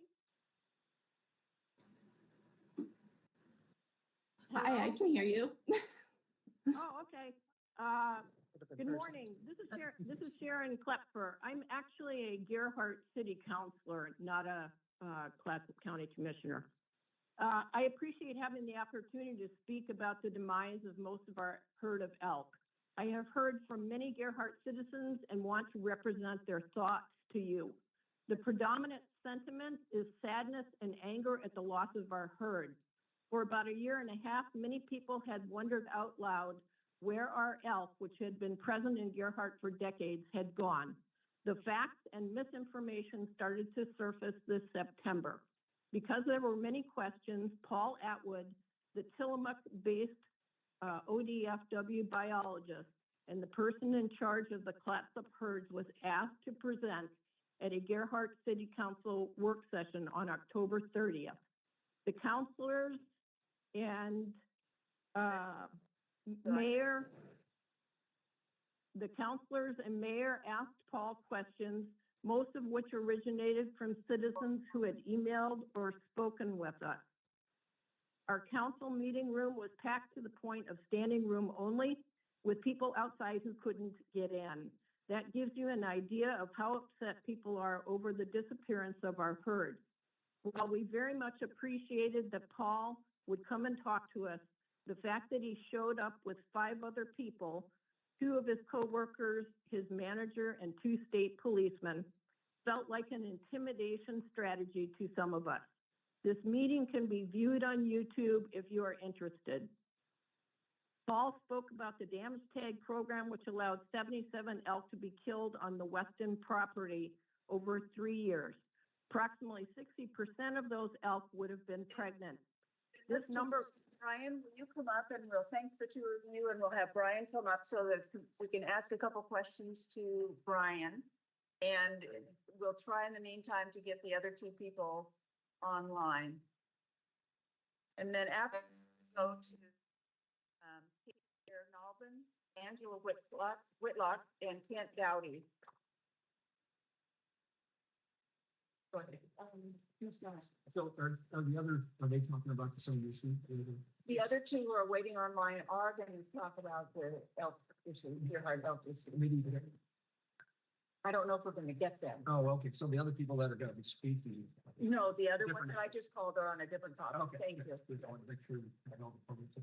So thank you, Chair Wall. So I have been somewhat involved in this issue because I've been contacted by at least one mayor, the Humane Society, and a few others regarding this. And so I reached out to Brian, and I'm very familiar with the Oregon Solutions process. So I asked Brian if he could just give an overview of the Oregon Solutions process, how long it happened. And then, and I know we don't usually respond to public comment, but I think it's important that we hear from staff. So I think there's a different viewpoint that may be, that needs to come forward and maybe make some of this. So does that help, Brian? But I can ask you specific questions if you want. So. Okay. Chair Wall, Director Melcher, members of the commission, for the record, Brian Wolfer, I'm the Deputy Wildlife Division Administrator. And so Commissioner Labhart, that does help. And maybe I'll try to address part of that, but would also welcome some more specific questions too. I didn't necessarily come prepared to give a full rundown on the Oregon Solutions, which you had asked about, but there was an Oregon Solutions project that was really addressing elk issues in the Clatsop Plains area.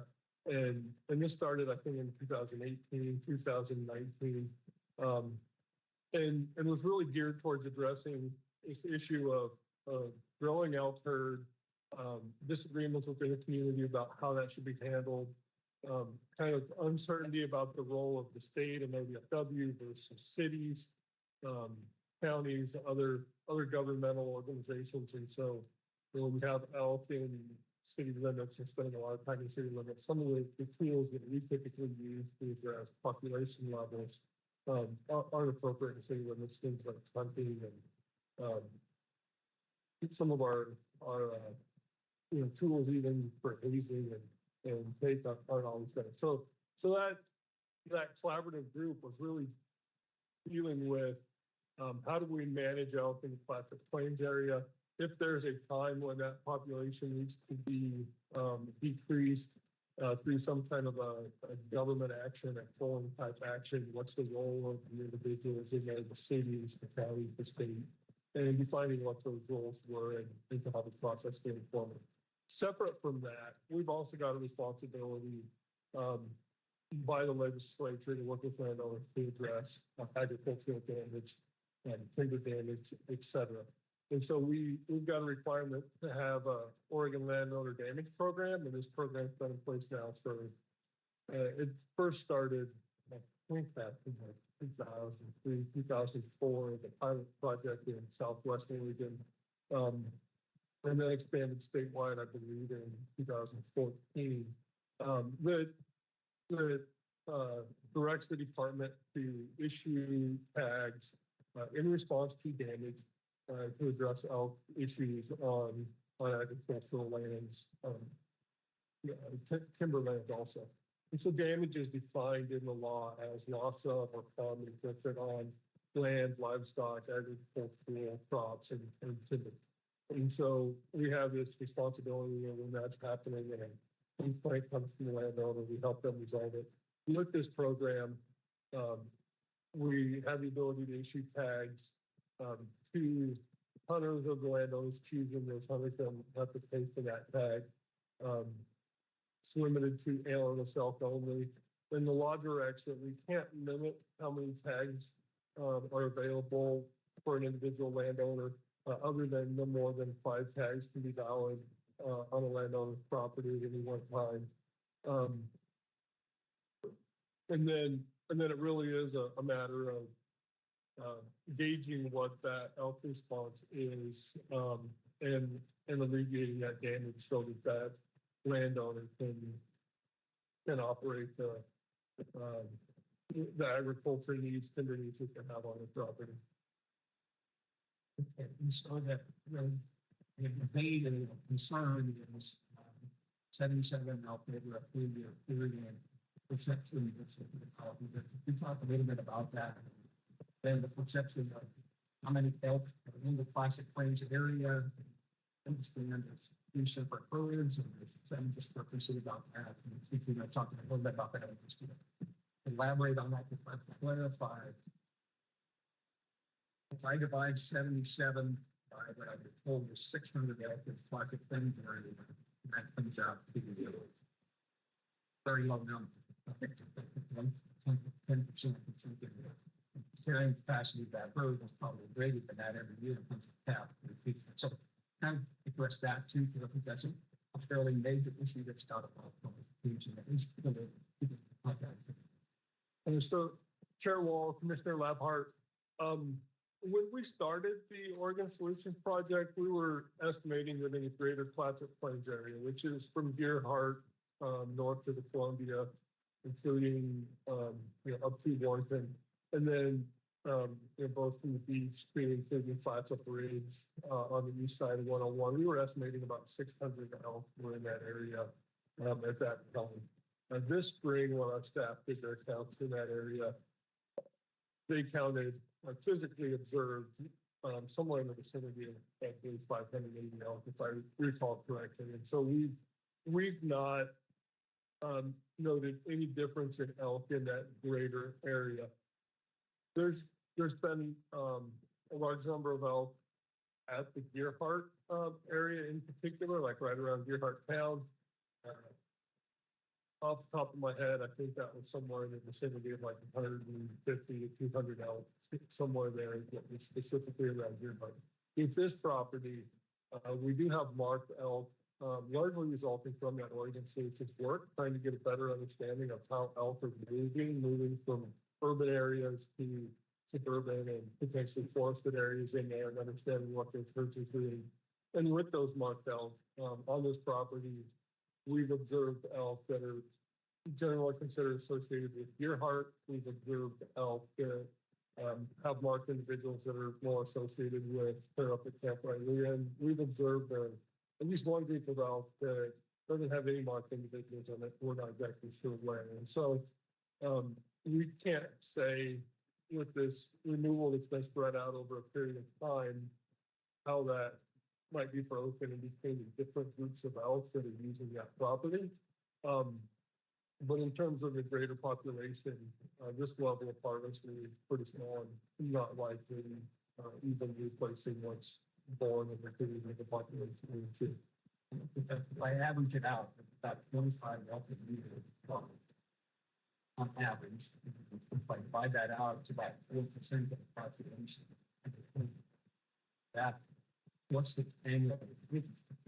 It's higher than 3%. Chair Wall, Commissioner Labhart, I don't have the cap numbers for the Saddle Mountain unit on top of my head, but I think it's your cap ratios.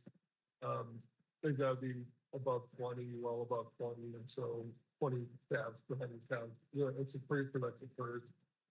And yeah, the number of calves born each year. And then our calf count is really end of winter. So it's what's recruiting into that adult class in February, March, each year. So, yeah, full fair number. So we're recruiting quite a few out there every year. Last comment, I know this is huge controversy from both sides. They're very strongly one way and figure out from the other way. But the organization's process is about a 3-year process to keep the team together and put this together. So are you following the plan that's developed collaboratively as a result of this? Yeah, Chair Wall, Commissioner Lebhart, we are, and we're still working collaboratively with the players on that plan and learning more information about the CLATSA area health, how many are there, where they range, and getting the information that we need to make decisions in the future about population size. This response to damage with these damage tags is really about this property and resolving damage on this property, and not about addressing or controlling the larger population. If that were to occur, that would happen through the urban solutions projects. And these are the areas question. You're more than willing to answer questions that Sarah in your time regarding need more information. It's happy to do. Yeah. Michelle, did we have any luck getting the other 2 people online? Hello? Okay. Then what I will do is, with apologies to the other 2 people who wanted to testify on this subject, we're going to move to the next subject, which is marine reserves. And the first person, actually the first 2 are online, Katie Bear Nalvin and Angela Whitlock. So we will go to Kent Dowdy, who's, I believe, in the room. Go ahead. And if we cannot get the 2 people who are online, then the next person and the next topic is the Rogue South Coast Plan, and we have James Fraser in the room to talk about that one. So if you'll go ahead, Kent, and introduce yourself, and you'll have 3 minutes if you will. Thank you, Chair Wall, and thank you for the information, Director Melcher.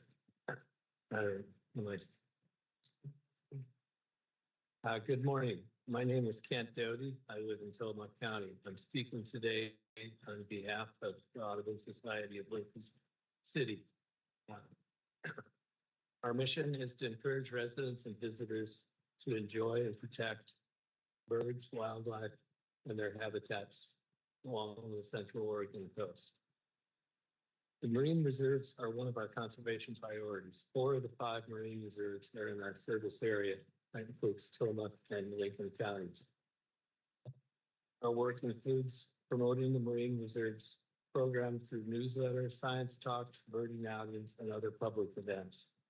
Lincoln City Audubon encourages ODFW to continue to make the marine reserves a high budget priority.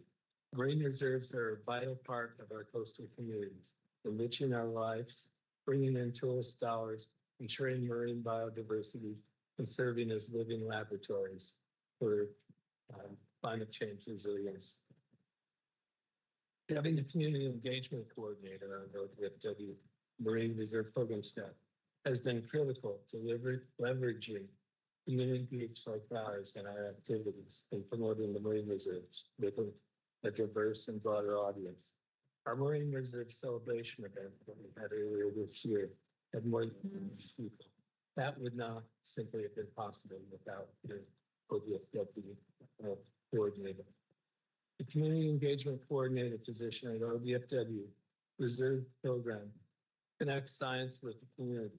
An informed community fosters support as well as trust in raising the public's awareness of the marine reserves, and that's particularly important within the fishing community. The well-regarded research institute PISCO looked at marine protected areas around the world. They concluded, quote, the single most important factor for the success of marine protected areas is community engagement. We ask ODFW to continue to support a Marine Reserve program through seeking funding for full implementation of all the decade of OSU recommendations. These recommendations call for 3 additional Marine Reserve staff, a community engagement coordinator, an ecologist who can evaluate climate change resilience and the reserves, and an economist who can quantify the economic benefits and impacts to our communities. Thank you for your time. Thank you. Do we have anybody online yet? Can you tell us, can you keep going? Okay, I'm gonna keep moving then, and just so people know, we have really encouraged. Yes, I'm online. You have us online. Hello? This is Lizonia Sargent. Can you hear me?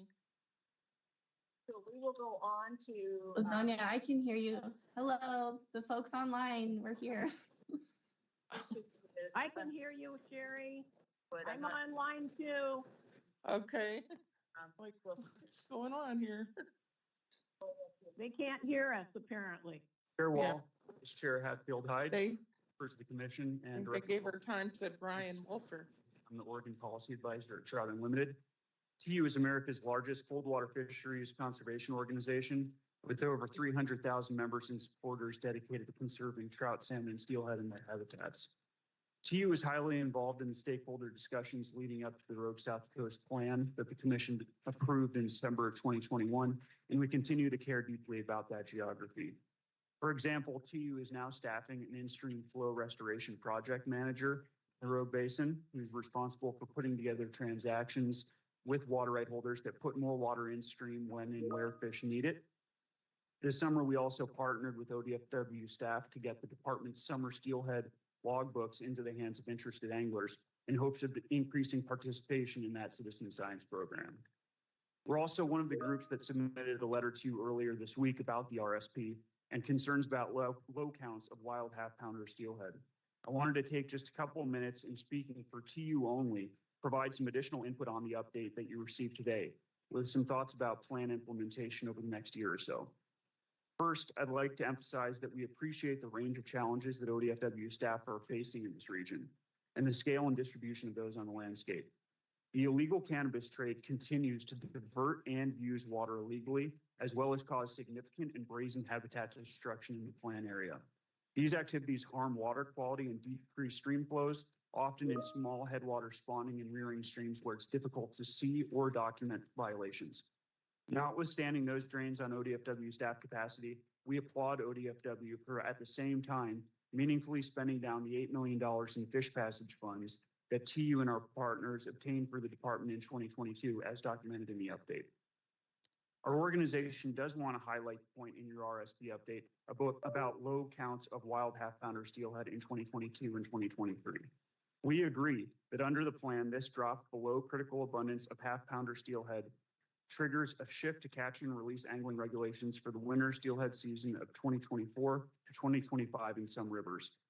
This sort of built-in flexibility and adaptive management, informed by consistent and robust monitoring data, is an important mechanism that allows ODFW to nimbly respond to concerning trends in fish numbers. We look forward to engaging with the department on these matters and continuing our partnership with ODFW on work that improves habitat in the plan area for native fish. Thank you.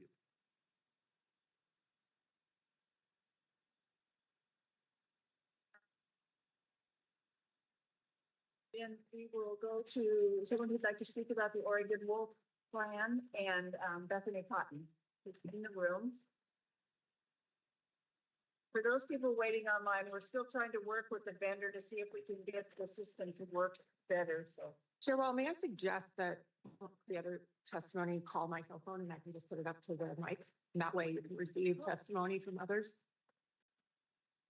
Works for me, but I'm not a technical person, so as soon as she's off the phone, we'll check that. So go ahead. So I have him rope on phone. Who's the other registered testimony before me?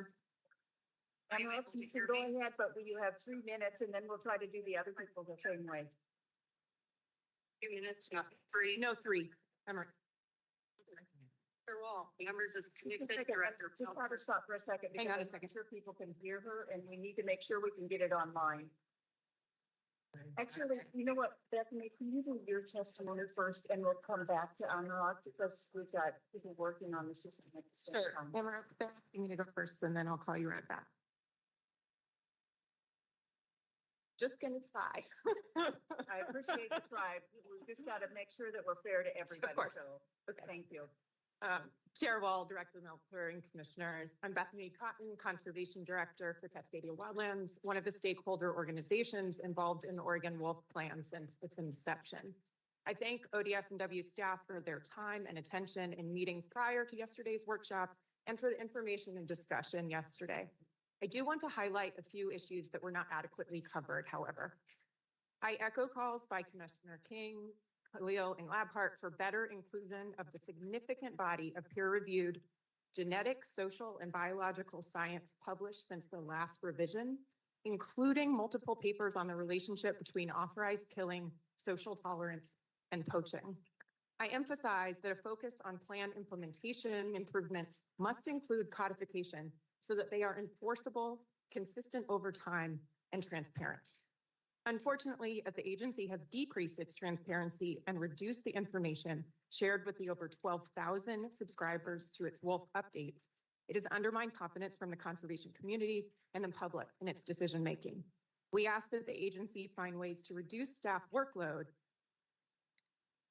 or streamline reporting that does not erode public trust and decrease transparency.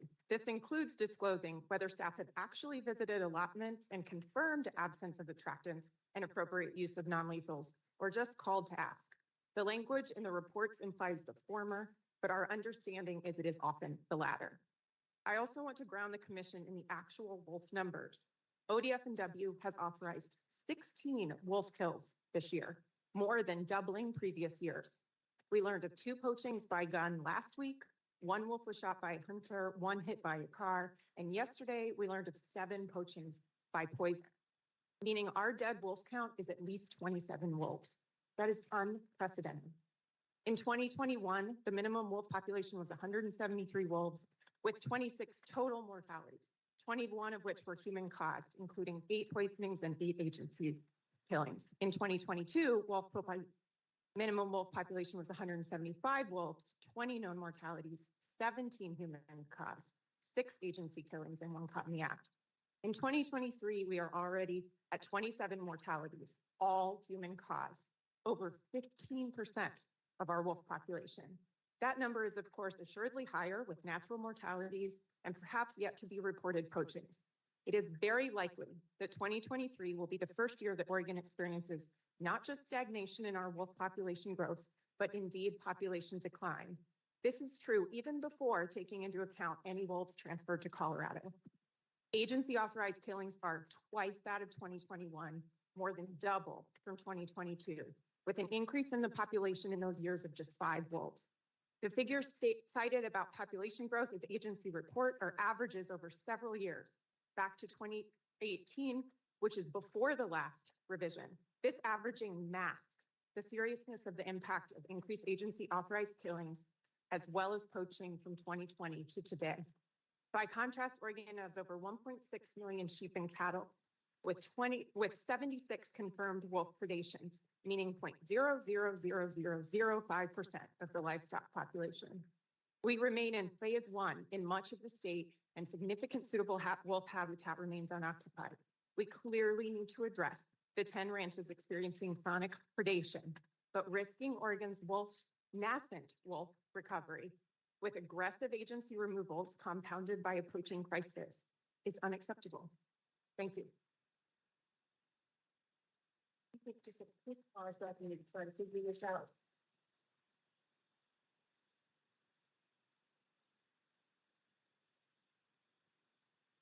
We'll take, okay, don't leave though, but just in case we have to go that way. So let's go back to, do we have Commissioner? Okay, Commissioner Clodford, go ahead. I'm sorry for the trouble. Good morning. Can you hear me? Commissioner, can you hear me? You got to turn the sound down. It's very loud. Okay, commissioners, can you hear me now? Go ahead. Okay, good morning. This is Sharon Klepfer. I'm a Gerhardt City Councilor. I appreciate having the opportunity to speak about the demise of most of our herd of elk. I have heard from many Gerhardt citizens and want to represent their thoughts to you. The predominant sentiment is sadness and anger at the loss of our herd. For about a year and a half, many people had wondered out loud where our elk, which had been present in Gerhardt for decades, had gone. The facts and misinformation started to surface this September. Because there were many questions, Paul Atwood, the Tillamook-based biologist with ODFW, and the person in charge of the Clatsop herds was asked to present at a Gerhardt City Council work session on October 30th. The councilors and mayor asked Paul questions, most of which originated from the citizens who had emailed or spoken with us. Our council meeting room was packed to the point of standing room only, with people outside who couldn't get in. That gives you an idea of how upset people are over the disappearance of our herd. While we very much appreciated that Paul came and would come and talk to us, the fact that he showed up with 5 other people, 2 co-workers, his manager, and 2 state policemen, felt like an intimidation strategy to some of us. This meeting can be viewed on YouTube if you are interested. Paul spoke about the damage pay program. I'm going to be testifying. Hello? Keep Can you going. hear me? Yes. Sorry, people keep interrupting. He spoke about the damage tag program, which allowed 77 elk to be killed on the western property over 3 years. Approximately 60% of those elk would have been pregnant. This number of elk does not include the bow hunters that have been allowed to kill elk on the western property for many years. There were a number of questions that Paul said needed a records request or, quote, you would need to ask the property owner, end quote. I want to conclude with a personal anecdote. In 2016, I came across 40 to 50 elk on the western property, many of whom were laying down in the field. As I was admiring them, 2 large trucks pulled up near me. About 10 men jumped out of the trucks dressed in camouflage and carrying compound bows. I asked them what they were doing, and they said, we're going to kill elk. In my naivety, I said, you can't do that. And they said, yes, we can. We have permission from the property owner. I called the sheriff, who at the time was Tom Bergen for Clatsop County. I called him immediately, got him on the phone, and he said 3 things to me.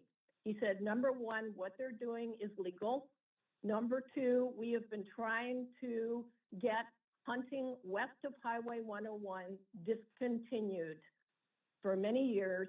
And number 3, he said, I am a hunter, and that is not hunting. That is a slaughter. Thank you for allowing me to speak. Thank you, Councilwoman. And we will move to Lasagna Sargent, and you'll have 3 minutes if you will. Go ahead. Thank you for this opportunity to share my thoughts, my feelings. First of all, I just want to say the statute that allowed this to happen, that the ODFW staff says they're mandated by, some statutes, although law, they require specific actions by the department. And some statutes, they're merely advisory. So this was all based to me on, you can do what you want to do. You can choose, you can use your discretion. And, we're people, we're supposed to be able to think things through. And so I just wanted to say thank you for the opportunity. Also, I'm going to say why the elk are important to me, a little bit about my background. I know it's quick, why they should be important to ODFW, and then why the community, the larger community feels. I've posted at least, I don't know, maybe 3, 4, 5, 10 posts about this. And these posts have had over 2,000 views. And I've had at least 66 people that gave me their emails saying, we want to participate, we want to do something, we want to work this out, we want to change.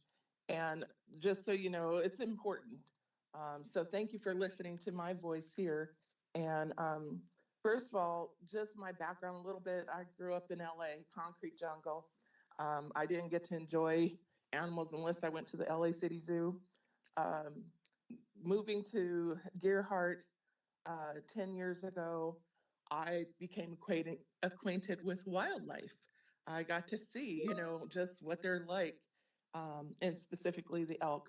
And I fell in love with them. And I just feel like that habitat that they need, not just choose to have, they need the ocean, they need the salt, they need the mountains. They were there first. They should still have access to that. And I basically grew up not allowed to, voice my opinion when my mom had to get rid of our animals for whatever reason. She's a single mom. So being able to tell you how I feel is real important. And also just a little background about me. I'm Native American and I didn't know anything about my culture. And so I've spent time learning about it and the importance of animals, Mother Earth, all the connections that are there. And when I saw the Gearhart elk, a lot of times at Little Beach, that is some land that was given back to Native Americans. And those elk enjoyed that area. And I was like, okay, who owns these? Is it the Native Americans that own that land now? Do they own these elk? Do they have a say? Do I have a say?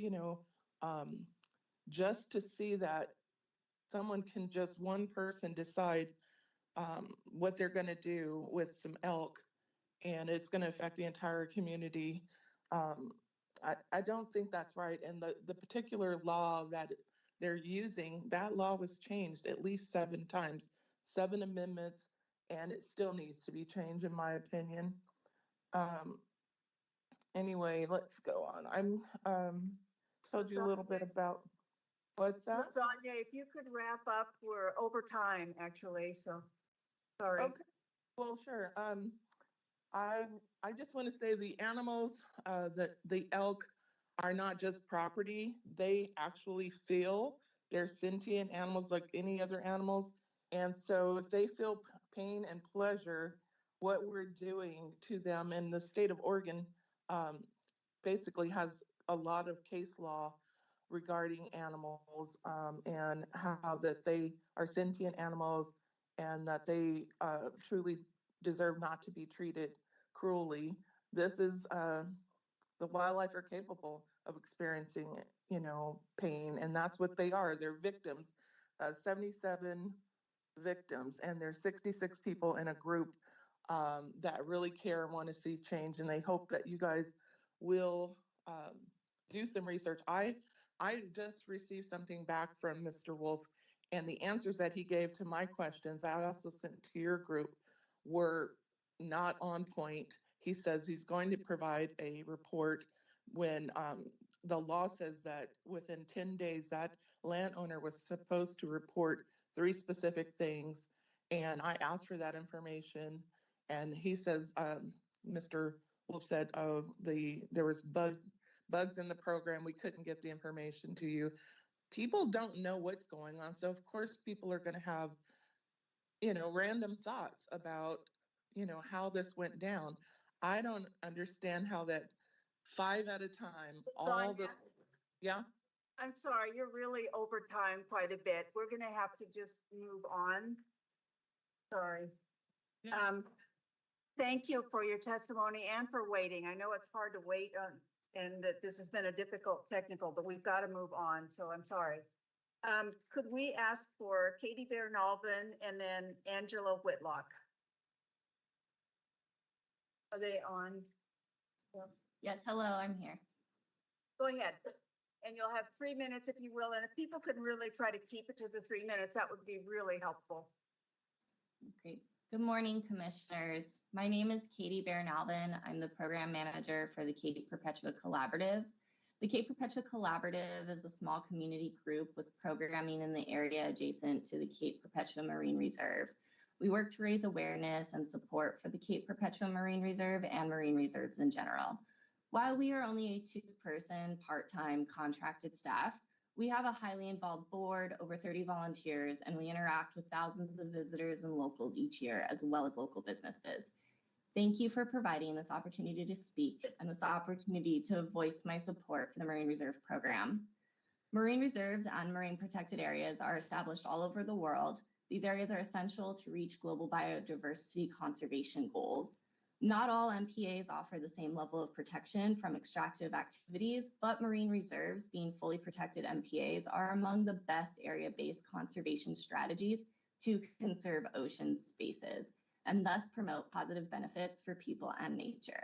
Oregon's Marine Reserve Program is a fantastic example of what these areas can do, and this example should be shared broadly and held up among other leading examples in the global conservations around MPAs and 30 by 30 goals, not only in promotion of science and monitoring, but also for the incredible focus this team has had on human dimensions work and community engagement the program has achieved.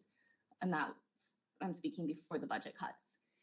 In my opinion, we could shine globally, much in the same way that California receives global attention for their Marine Reserve Network. Our organization and community teams like ours connect with the public, but we are small and understaffed. We can only be effective with a reliable and sustained partnership with dedicated ODFW Marine Reserve staff who are solely focused on working with the public to communicate the social and ecological findings of the program. This gap cannot be filled by other ecological science team positions in the program. The skills to engage with the public are highly specialized, just like how the skills to be successful in ecological research position are highly specialized. The state's divestment in marine reserves by cutting positions and shrinking the budget says far more than the state choosing to devalue just one position. Outreach and community engagement is a pillar of successful MPAs. This action tells the world that Oregon's not interested in advancing global biodiversity goals and social goals in the way in which the global stage has agreed to. Lastly, I will close with that if it's not abundantly clear, Oregon's Marine Reserves programs can be a star in the global marine conservation community, but only if it's properly staffed and supported by the state. I heard you speak about being proud of the Commission's work to engage with Oregonians. So on behalf of the Cape Perpetua Collaborative, we strongly support ODFW reinvesting in the Marine Reserves Program and restoring the community engagement position among creating others. Thank you. Thank you.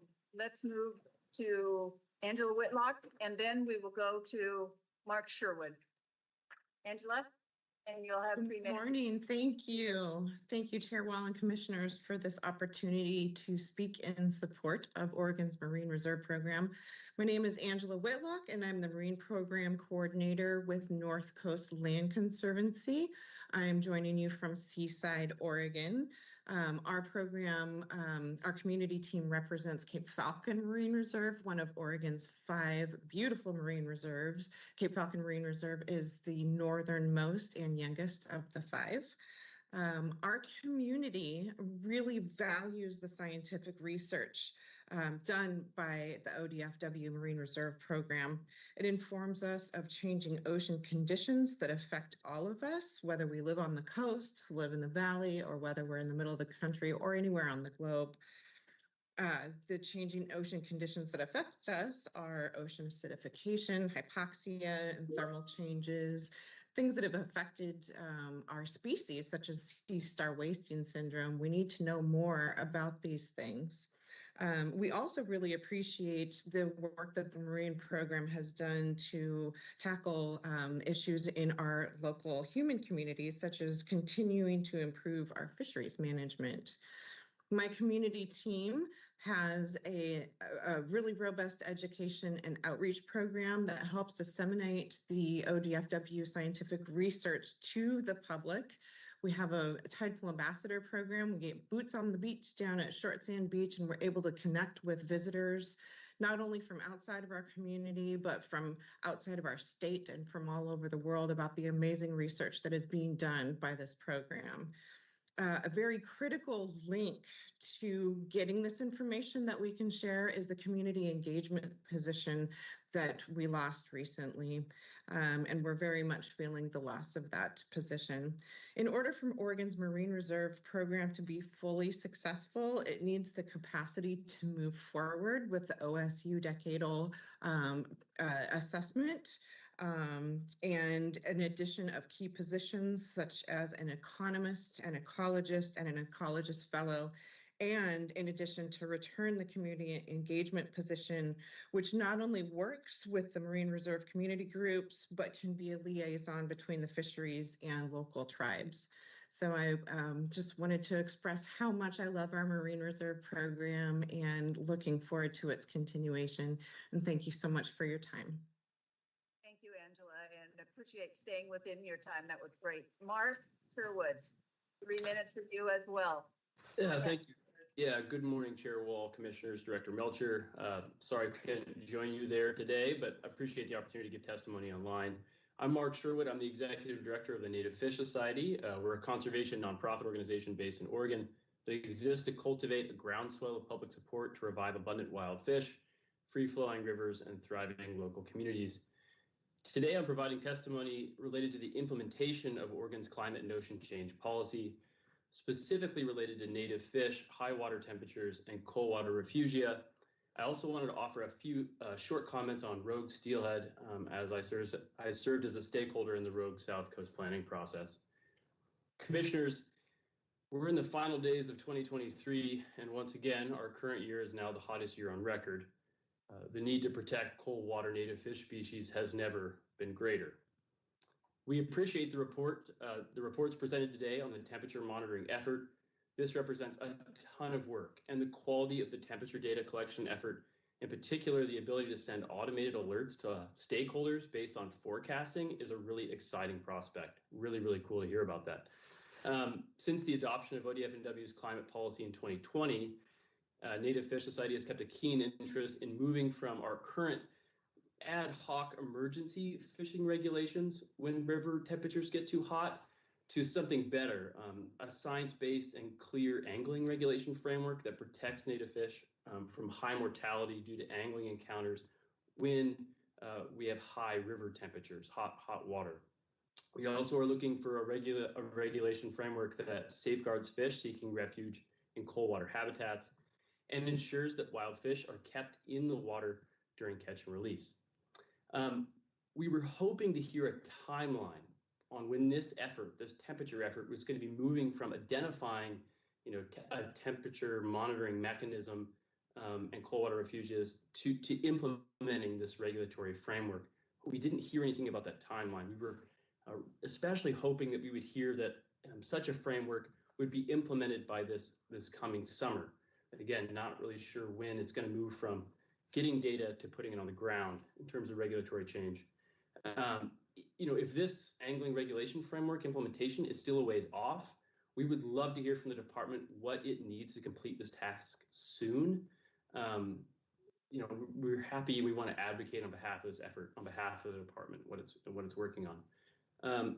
And just to be candid, we are a little frustrated that it's taken so long to implement action. We're glad there's more transparency, but we just want to hear about when. To give a personal example really quick, on the lower Rogue River near my home in Gold Beach, angling remained open this summer for sensitive summer steelhead and wild half-pounders during 50 consecutive days when the minimum water temperature was 70 degrees and the maximum temperature was 76. It's just really tough to think that we can hook and release these fish and release them unharmed with such high temperatures. So we urge the department to implement a science-based temperature angling framework as soon as possible. And now just to give a couple quick comments. Yes. Actually, Mark, your time is up. Can we end there or? Just really quick. We had Very quick, Mark. Yeah, really quick, just related to summer steelhead. So we appreciate the department, giving reference to the fact that wild half-pounders are now like at the conservation status threshold, and there's going to be changes implemented, catch and release for the 24-25 winter steelhead season. What we didn't hear anything about was concerns about summer steelhead.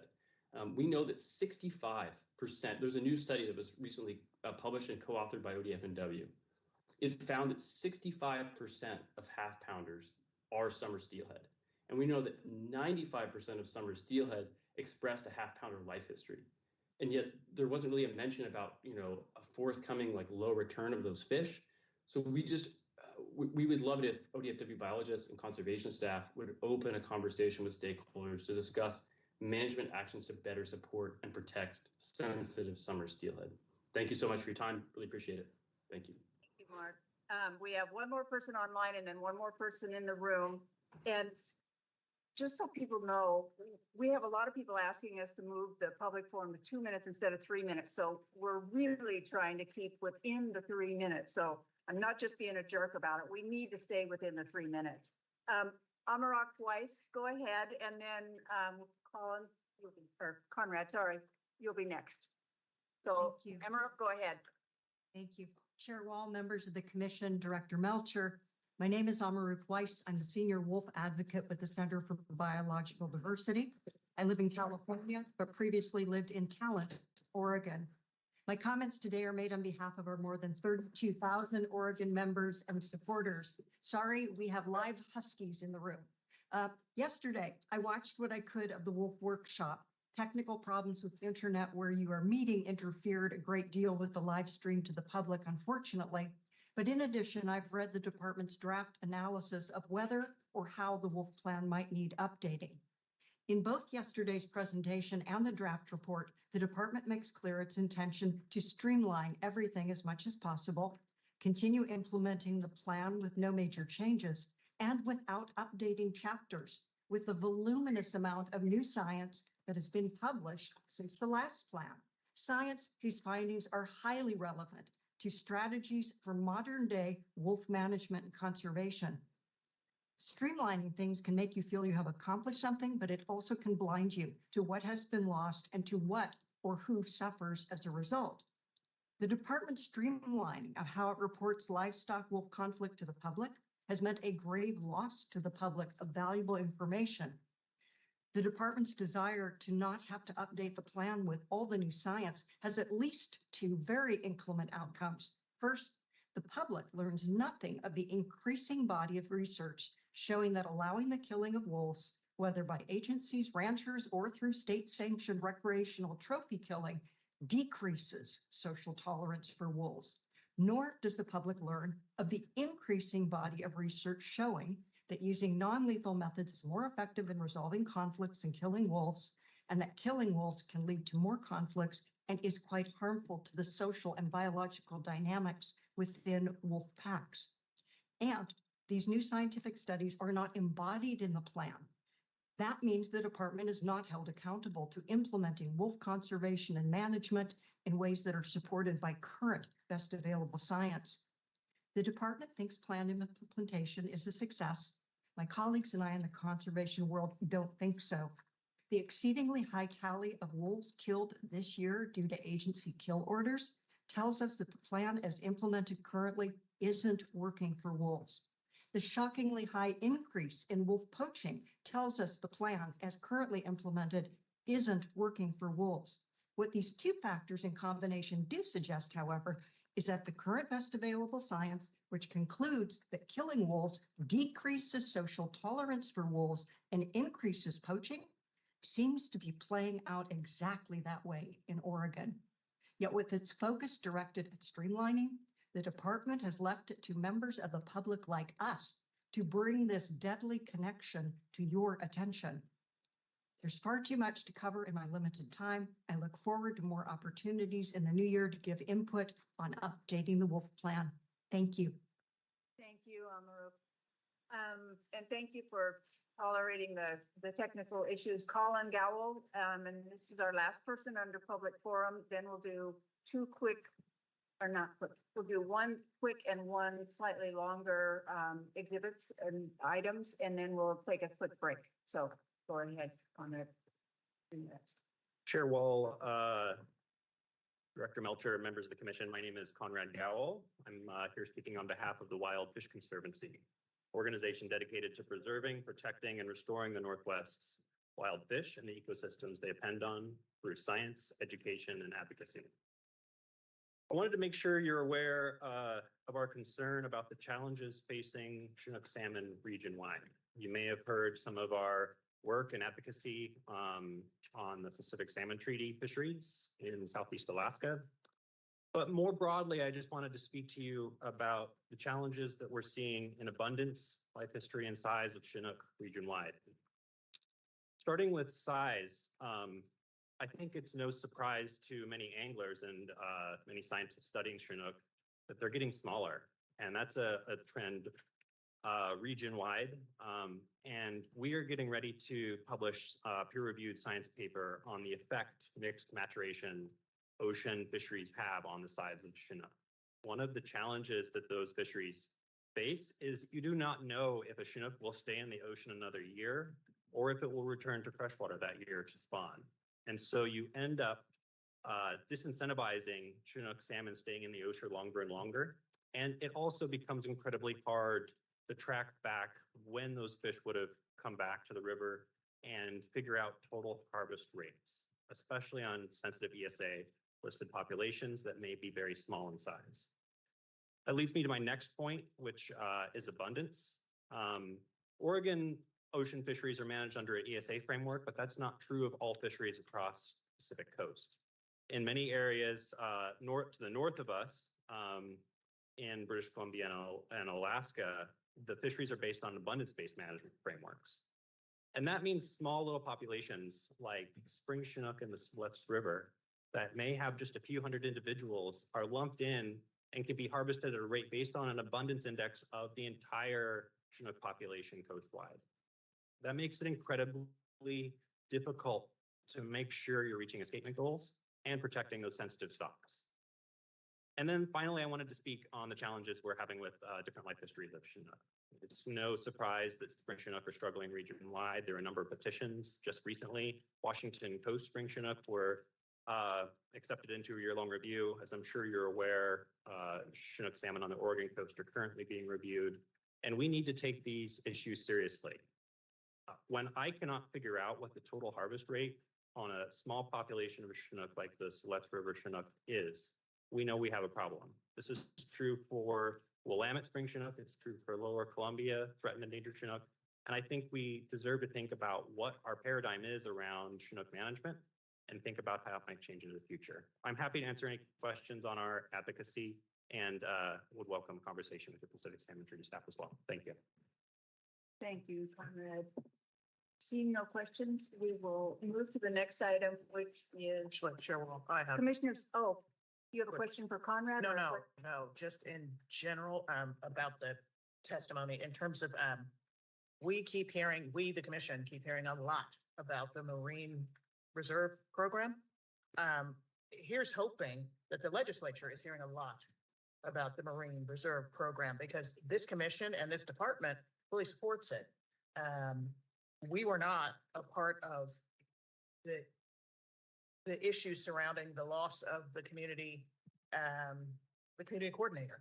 So I think, while it's important that we hear that, and we welcome testimony, I think there needs to be an understanding of like the source and please, hopefully you're also going to the source of like why that position was cut and what exactly happened. And that there's not kind of all of this misguided stuff that kind of clutters the air and hopefully it's not taking away from the energy where it needs to be. So that's just because it seems like the last several meetings, we keep hearing that. And please know that every single one of us went and toured some of these reserves more than once, and we fully support them. So I just want that noted for the record out there. And please investigate and also advocate in the appropriate place. That's all I have for that. Thank you. Thank you, Commissioner King. And just 1 second, Commissioner Spellbrink, the director would like to add one thing. Oh, thank you, Chair Wall. I just actually wanted to thank Commissioner King for mentioning that because that is precisely how the budget process works. So I appreciate that, Commissioner King. You're welcome. Commissioner. Chair Wall, I just noticed that under public forum, Mike Tody was listed on there too, and I see him in the audience here. Oh. Thanks for catching that. There's a line through everything. Ah. Thank you. Then I think we will move on and do the minutes quickly from the last meeting, the September 15th meeting. Is there a motion on those? Yes. Oh, yeah, I can make a motion, Chair Wall. Thank you. No worries. I move to approve the September 15th, 2023 meeting minutes and continued authority to correct grammar and punctuation. Been moved and seconded to approve the September 15th, 2023 minutes as read into the record. Those in favor, and we'll do a thumb vote. Unanimous, Michelle. And we will move then to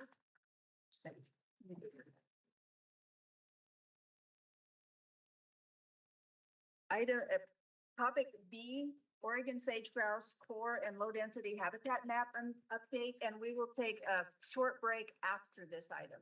So thank you.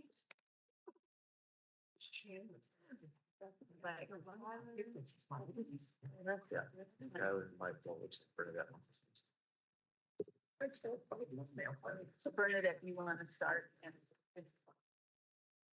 go ahead and introduce it? Morning, Chair Wall, Vice Chair Hatfield Hyde, and members of the Commission, Director Melcher. I'm Bernadette Graham Hudson. I'm the Wildlife Division Administrator with the department, and I'm joined by Skylar Bold, our Sage-Grouse Conservation Coordinator, and Michael Klein, our Upland Game Bird Coordinator. We're going to be presenting on the department's efforts over the last 2 years to update the sage-grouse core and low-density habitat map. This is a really timely effort for a number of reasons. It's a great opportunity to incorporate new data that's been gathered since 2011 and really put forth the best available science. In addition, it's an opportunity to align with the Bureau of Land Management's ongoing planning process as well. So Skylar and Michael will provide information on the process that includes the extensive public outreach that they did and review process through the revisions to the map. And this is a really important step because this map is really critical, not only to guide kind of priority work in these areas, but also because this map is used by other agencies to guide land use and development and mitigation requirements in these areas. So with that, I'll turn it over to Skylar to go through the information. Thank you. Chair Wall, Vice Chair Hatfield Hyde, members of the Commission, Director Melcher. For the record, my name is Skylar Bold. I'm the Sage-Grouse Conservation Coordinator for ODFW. And today I'll be presenting to you the updated Oregon sage-grouse core and low-density habitat maps. So sage-grouse biology and life history drove this process, and they're extremely important to the conversation, but we don't have time to get into everything sage-grouse today. So this presentation will focus on what these habitat maps are, why they're important, and how ODFW went about updating them.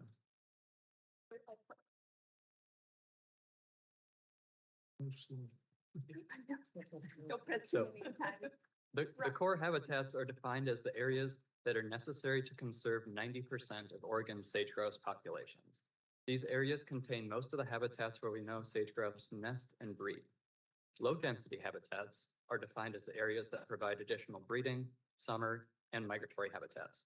We have to think about sage-grouse habitat at the landscape scale because these birds utilize many different areas during their seasonal patterns. The areas that they breed and nest are often not the same as the areas that they make a living in the winter. So low density habitat captures the important connectivity between these core areas. To provide you some context for the size of the area we're talking about, this map shows sage-grouse range in Oregon, which is concentrated in the southeastern portion of the state and includes most of the area south and east of this green line. You can see from the map that sage-grouse range makes up almost a quarter of Oregon. Zooming in a bit closer, you can see that these habitats stretch from Bend over to Burns, up to Baker City, all the way down to McDermott and over to Lakeview.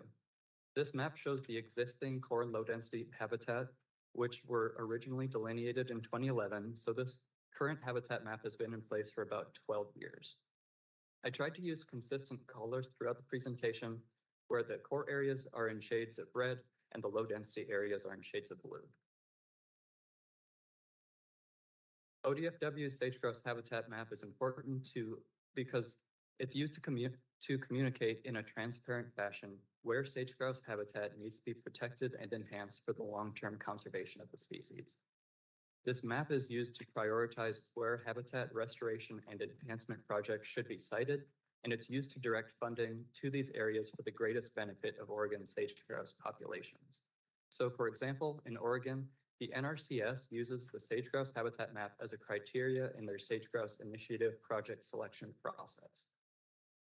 Additionally, this map is important because it's used to regulate large-scale development in sage-grouse habitat through the mitigation rules.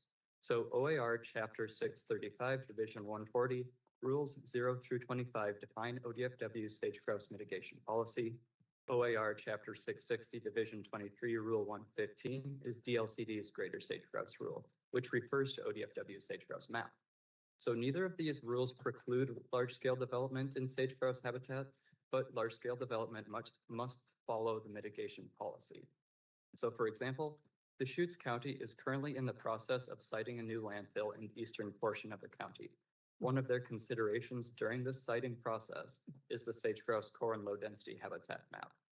It's important to note that agricultural activities and developments associated with agriculture are exempt from the mitigation rules. So ultimately, mapping these important core sage-grouse habitats and tying in that regulatory component, in addition to the conservation commitments made by the state of Oregon in 2015, showed the U.S. Fish and Wildlife Service that the Western states are taking sage-grouse conservation very seriously, and these actions and commitments led to the 2015 decision by the Fish and Wildlife Service to not list sage-grouse under the Endangered Species Act, which is very important. So why update these maps now? Since this map was first developed in 2011, ODFW and partners have discovered an additional 150 previously unknown lek locations.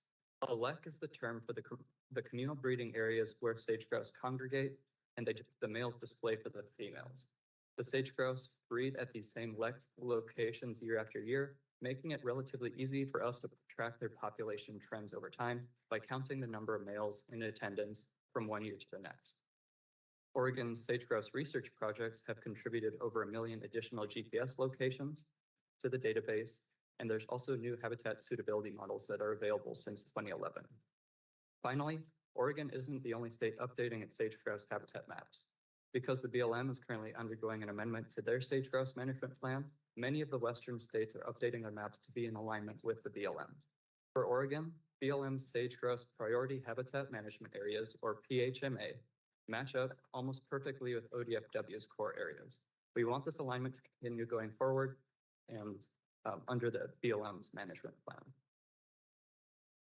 So let's get into what this update process entailed. And the first step in the process was to incorporate all this new data that I just mentioned into the sage-grouse habitat model. The modeling process used to delineate core and low-density habitat is defined in Sage-Grouse Conservation Assessment and Strategy, which is ODFW's plan to manage sage-grouse in the state. This slide shows a simplified representation of the model, but it has three main components. The first is breeding habitat, which is generally driven by those lek locations, which are the breeding areas that I mentioned on the last slide. The second component is migratory habitat, which is generally the important connectivity between breeding habitat and in this last component of the model, the winter habitat. So combining all three of these important components gave us a new draft map. However, this was just the first of three phases in our update process. And using that consistent modeling methodology was really important, but our partners and constituents wanted a much more refined map than the 2011 map.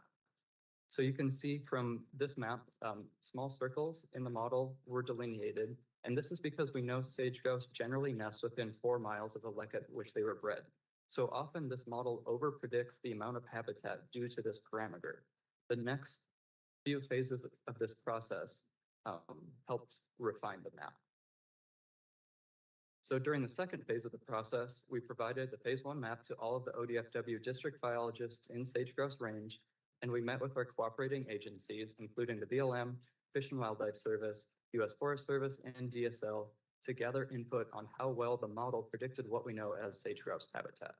The second phase was used on-the-ground knowledge from our local experts to make these fine-scale boundary adjustments to the map. Our local experts focused on the areas of the model that may have overpredicted sage-grouse habitat and also important areas that the model may have missed. And this phase followed specific criteria set up for the process, and each boundary adjustment required a biological justification. So an example of this phase of the process is shown by these two maps. The map on the left shows core and low density habitat as modeled in phase 1, where the core is in red, low density is in blue. You can see the model predicted quite a bit of low elevation area in the Warner Valley as core sage-grouse habitat. However, after review by our local experts, this core boundary was cut back to the top of the rim on both sides of the valley where there is good sagebrush cover and where these birds spend most of their time.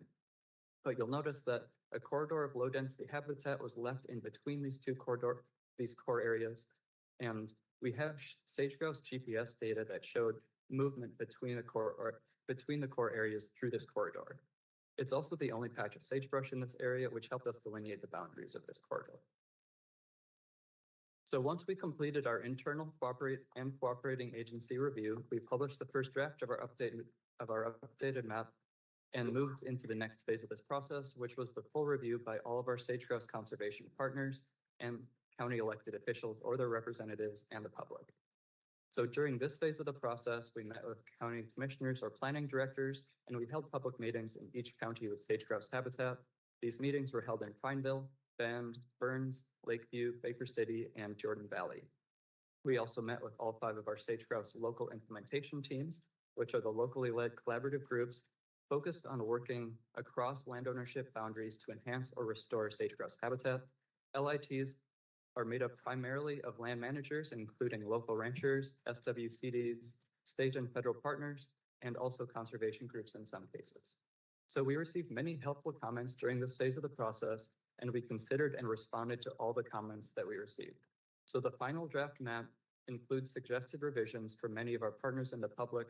All the formal comments submitted during this map update process are found in your commission packet, and we've responded to comments through yesterday.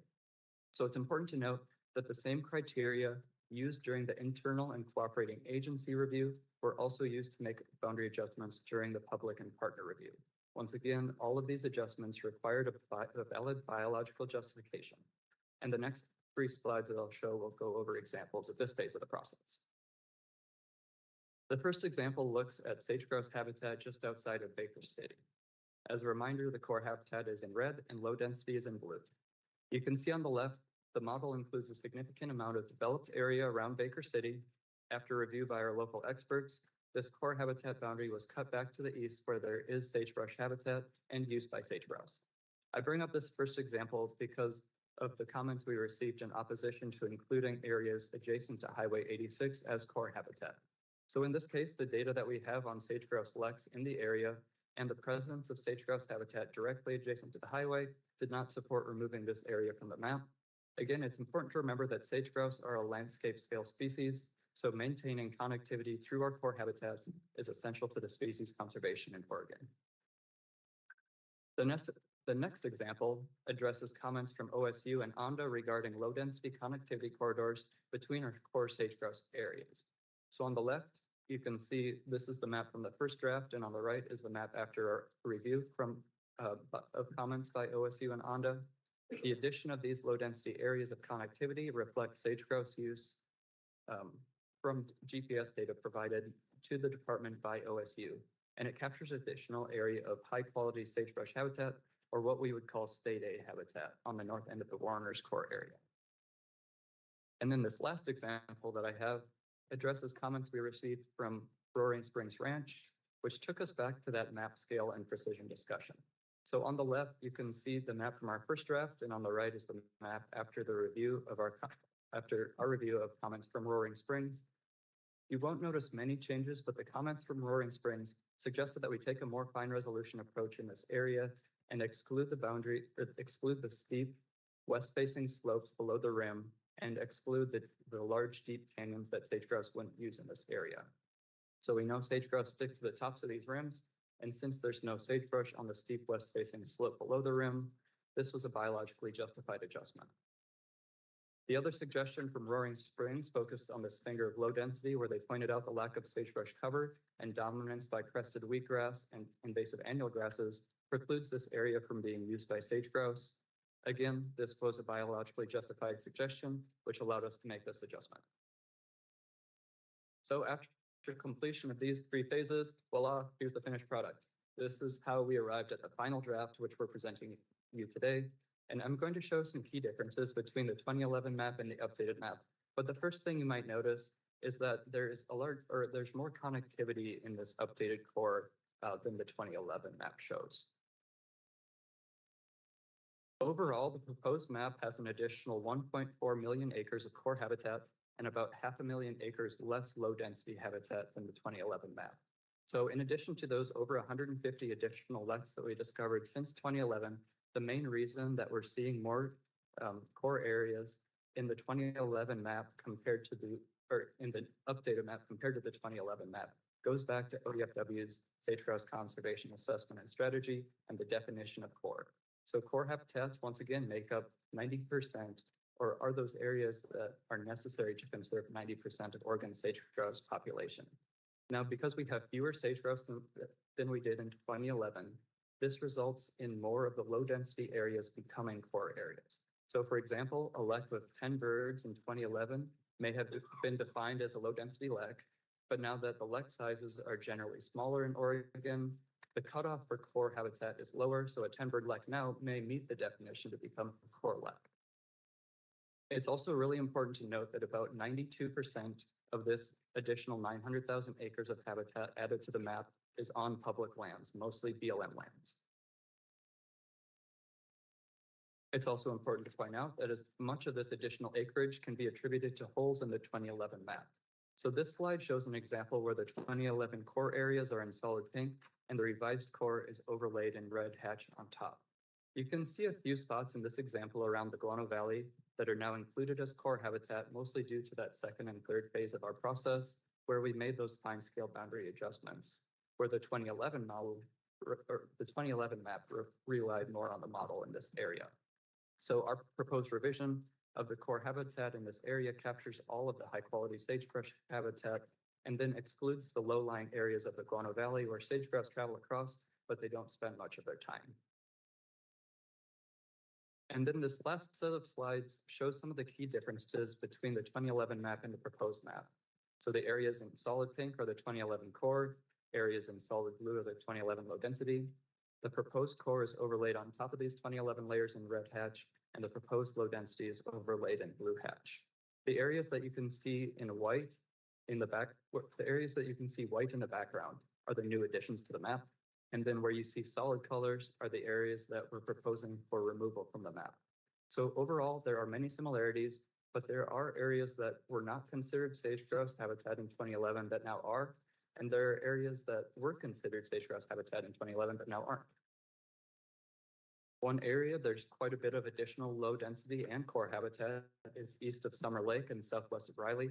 This is a spot where we found several additional previously unknown leks since 2011, which drove most of these additions to the map, along with the important connectivity among these core areas. And then the additional low density in this area was driven by GPS data provided to the department by OSU, which I discussed in that previous slide. And then two areas where there's quite a bit less proposed core and low density habitat is on either side of the Steens Mountains. In the circle on the left, the Miller Homestead Fire of 2012 removed about 160,000 acres of sagebrush habitat. And in some areas, we see sage-grouse populations persisting following large wildfires, but this population did not. And the leks that were located within the fire perimeter are now all unoccupied. So this transitioned the habitat from core to low density. And then the circle on the right shows an area with much more low density habitat in 2011 than we proposed in the updated map. The habitat in this area hasn't changed, but we just know more about where sage-grouse occupy and don't occupy in this area. And much of this area is low elevation, dominated by alkali soils, with little to no sagebrush cover and little to no understory vegetation, which is why this area was removed from the maps. So the next main step in this process is to finish our update to the Conservation Assessment and Strategy, which once again is ODFW's plan to manage sage-grouse in Oregon. This map lives within the plan, but we're presenting you the updated map first as opposed to bringing both of these products together because BLM's timelines for their current amendment to their sage grouse management plan. So again, we want our updated core areas and the BLM's priority sage grouse management areas to be in alignment going forward. Additionally, the NRCS wants to incorporate the updated map into their 2024 selection process for their sage grouse initiative project funding, and they need the final map as soon as possible. And finally, we'll be working with DLCD to update exhibits in OAR Chapter 660, Division 23, Rule 115, which is DLCD's sage grouse rule that points to ODFW's map. DLCD staff will likely be bringing this updated map to the Land Conservation Development Commission in April 2024. And that leads us to the staff recommendation for this exhibit, which is to approve the revised sage grouse core and low density habitat map as shown in attachment 3 and amend OAR Chapter 635, Division 140 as proposed by staff and shown in attachment 4. So the proposed amendment to OAR Chapter 635, Division 140 adds new language to allow the commission more flexibility to adopt an updated map outside of an entire plan revision.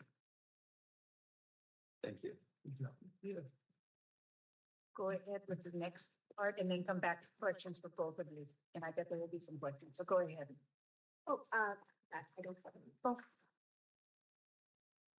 Commissioners, do you have quick questions before we have public testimony? Oh, we have public testimony. We have one person.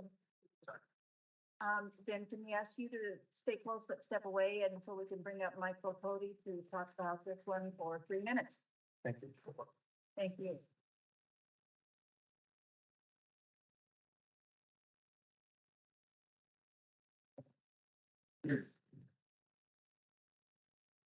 Go ahead, and if you'll Good introduce morning. yourself, that would be great. I will. Go ahead. Chair Wall, Director Melcher, members of the commission. My name is Mike Cook. I'm the Conservation Director with the Oregon Hunters Association. Just here for some very brief comments. We always say that, then we run long, right? So, and so. It goes down if you do. Yeah, so our conservation coordinator, Tyler Dungannon, provided me with a few comments to share with you here this morning. Folks that know Tyler know that he did his master's thesis on sage grouse, so he's kind of got a special spot in his heart. I feel like we're pretty knowledgeable on the subject. So sage grouse conservation has been, continues to be a highly important topic for the Oregon Hunters Association and the hunting community in general. OHA appreciates the efforts that LDFW used to update this process. And you heard from Skylar here this morning, kind of the iterative process and how they included everybody in that. The key part for us is we just strongly support these revisions because they're based and rooted in science and the current information out there. Anytime we can apply that, you heard about the changes and the process for making those changes, that's just a clear indication that we're using the best available science at the time. So sage grouse are and continue to be indicator species for the health of the sage grouse steppe ecosystem. Greater sage grouse are an umbrella species for many sagebrush obligates, and all these species need to be conserved. So those are Tyler's comments, and I'll just add my own here. It's great that we've updated this information, that we're using science-based rooted information to do that. The question now is what? We have these maps out there and how we go through that. And so we know there's an upcoming process for DLCD there. We know the agency is going to be involved in that process, and I want to encourage the commissioners themselves to stay engaged in that process. We're not to the finish line here yet. We can do all the maps in the world. We can make all the plans in the world. Unless we have something with some teeth implemented on the ground, it really is. That's the step that'll get us through to really help conserve this and continue with the conservation programs that we've established here in Oregon and keep us away from the ESA. With that, I appreciate your time. I have one quick question. When you just, your last comment about staying involved, were you talking specifically about making sure it gets to LCDC, or were you talking about our conservation plan? Yes. So, and specifically, there's going to be a rulemaking process that goes through DLCD there. The agency staff will do a great job, as they did here this morning, articulating that. I think having a commissioner level involvement in the process, a person in the room to make comments there, really helps support that effort. thank you. Appreciate it. And let's bring staff back up. Thank you. Commissioners, questions to Bernadette, Michael, or Skylar? Commissioner King? Thank you. Thank you, Chair Wall. Thank you for your presentation. And as always, thank you for bringing the lapel pins. That was awesome. I knew it was under there. We got turkey feathers, sage grouse. Now, can you just tell me just on the ground, just how you did this work? Because it's clearly amazing. You got lots of good data. Do you like, are birds like fish where you put pit tags on them and you chase them around? Like, hopefully you're not chasing around on a dirt bike and nailing your knee. But like, so can you explain just a little bit for all of us how you did this fine work and how you came to this new information? Thank you. Sure. Well, Commissioner King. Yes, it's not exactly like fish, but pretty similar. And the department partners with OSU on a lot of projects, but really OSU and the graduate researchers drive much of this. But they go out late at night with spotlights to these breeding locations, typically in the spring where they're starting to congregate, like when you're talking about February, March, April, and they catch the hens with fish nets, and then they put a backpack on them, which is a GPS transmitter, and follow more where they go. Yep, a small camouflage solar powered backpack, which transmits GPS signals and shows us where these sage grouse move for about, I think, 2-ish years before they fall off. Thank you. Other questions? Go ahead. That's it. Well, I also thank you for the plan and all the work that went into this. Of course, the region we're talking about here is extremely dear to me, and I just want to well, one fun facts. Skylar, can you tell about the one long hauler sage grouse that went all the way from? Will you just share that? It's kind of funny how far some of these birds are going. Sure, well, Vice Chair Hatfield-Hyde. Yeah, there was most recently, so between our first draft and then the final draft map, there was a bird that traveled 30, 40 miles from its breeding location in the summertime, probably in search of water. It was a fairly dry summer, as some of them are, all the way east. And it just, it made a remarkable movement that some of these birds in areas with less quality habitat may make. We typically see birds like in the trout creeks and some of those higher elevation habitats not make movements like this, but in our lower elevation, that we're talking about just east of or around Brothers, it moved really from around Brothers all the way over to Riley, which is an incredible movement. Great distance. Yeah. Thanks for sharing that. I was, paying a lot of attention to the public comments on this.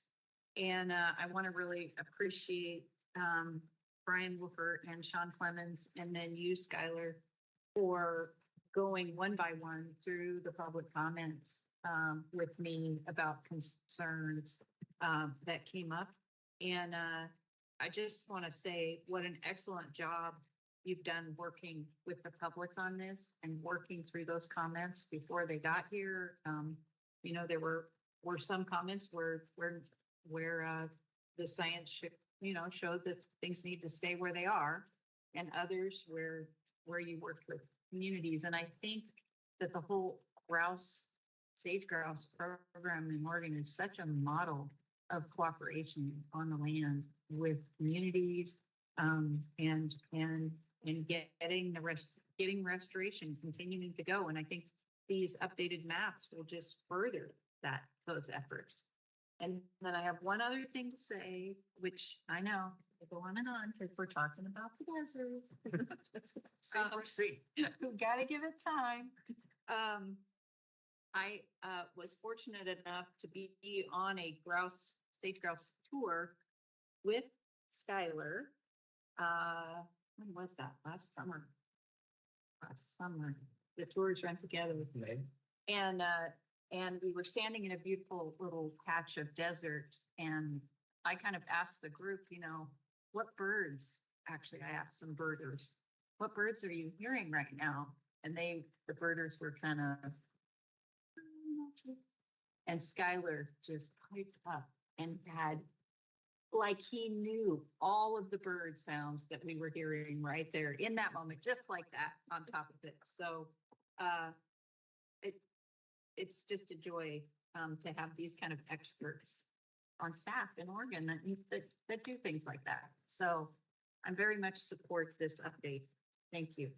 Thank you. We have one more question from Commissioner Labhart, and I have a couple questions and then okay. It's go ahead. just a comment, and it kind of follows up what Vice Chair Hatfield Hyde just said. And in today's Ben Bulletin, there's an article from Gary Lewis who does sports reporting, and he was talking about the upland game birds. And I just want to also, I'm going to quote this. I couldn't wait to talk to Michael Klein, the state upland biologist, who always has a smile in her face, even when bird numbers are blue. This time her voice was brimming with optimism. I want to get the numbers, find out how hunters are doing in Eastern Oregon. It's mostly good news, she says. But anyway, I want to just, you got a big plug, and it's nice to hear really nice things said about our staff. So in the bulletin today. Thank you, Commissioner Stelfreeze. Thank you, Chair Wall. Another just quick comment. You know, what I know about sage grouse, this is what I know about sage grouse, but you know, nothing about sage grouse. But you know, when I read through the public comment and everything, I thought, I bet I know someone in the commission that maybe knows a little bit about sage grouse. So, you know, I called Becky, and it was nice to get, but she'd already talked to you guys, so I was able to, you know, get that from her. And I had a lot more confidence in that the public comment has been addressed and everything. So like I say, good job. Thank you. I have a couple of questions. One is, and Skylar, this is back to your introductory slides. When you talk about core habitat is to protect 90% of our current population, because the populations have been dropping, does that mean we're in an ever decreasing amount of habitat as well? How do you really think about that relationship? Chair Wall, commissioners. It's difficult because we have had some pretty large wildfires in southeastern Oregon. Really, 2012, 2015 were very tough fire years. And when you're talking about over 100,000 acres in some, and up to 500,000 acres in some cases, sagebrush or sage grouse need sagebrush. So that's really our biggest threat to sage grouse in Oregon right now, is habitat. So we're talking wildfires, we're talking juniper expansion into what would be otherwise quality sagebrush, and we're talking invasive annual grasses and weeds. Range-wide, these are the three biggest threats to sage grouse habitat. Thank you. That actually helps. The only other question I have is, it's great to have the maps, and they can be used for BLM, and they can go forward for LCDC to incorporate these, so we have the development projects looking at them. What are we held up by is the fact that we don't yet have our own conservation plan holding us up, that next part of it that you were going to work on? I can take that. Chair Wall, that's a good question. Thank you. We have an existing 2011 plan. It's called the Conservation Assessment and Strategy that's currently active. And that's where this map lives. And so we will hopefully soon be bringing you the update to the 2011 plan. But there's a process that we're clarifying today on how to update those maps outside of updating a 212-page document. The primary thing for getting our new work incorporated into how people act on the ground is LCDC's adoption, correct? Correct. Great. Thank you, thank you. I think that's it on the questions. Commissioner Hatfield. Okay, I move to approve the revised Oregon sage grouse core and low density habitat map 2023 as shown in attachment 3 and amend OAR chapter 635 division 140 as proposed by staff and shown in attachment 4. Is there a second? Second. Thank you. Could we do a voice or a roll call on this one, Michelle? Yes. Yes. Yes. Yes. Yes. Yes. Thanks to all of you. It's unanimous. Thank you. Chair Wall, if I could, I just wanted to say, of course, I know there's been shout outs to the team, but I did want to share my thanks to certainly to Skylar and the sage grouse team. Brian, Sean has been working on this in his rotation in the director's office. I think when you talk about updating something as impactful as the core habitat maps, which essentially drive LCDC's land use decisions, it could be very controversial. And you all, Becky, I know alluded to it, but the work that they did on the ground, meeting, both one-on-one with local government and constituents, I think really, the effort's been second to none, and the result shows here today, and you don't have a parade of individuals telling you what's wrong. So anyway, just appreciate the effort. And we put you early on the agenda, Skylar, so you can start the 6-hour drive home. That was dinner. All right, thanks. Great weather. Yeah. Thank you very much. It was great. Let's take a 10-minute break and then we'll go to item C, which is groundfish fisheries regulation. So 10 minutes. Fisheries.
Mathis, is that, do I have it right? Mattis. Mattis, There's no H in it.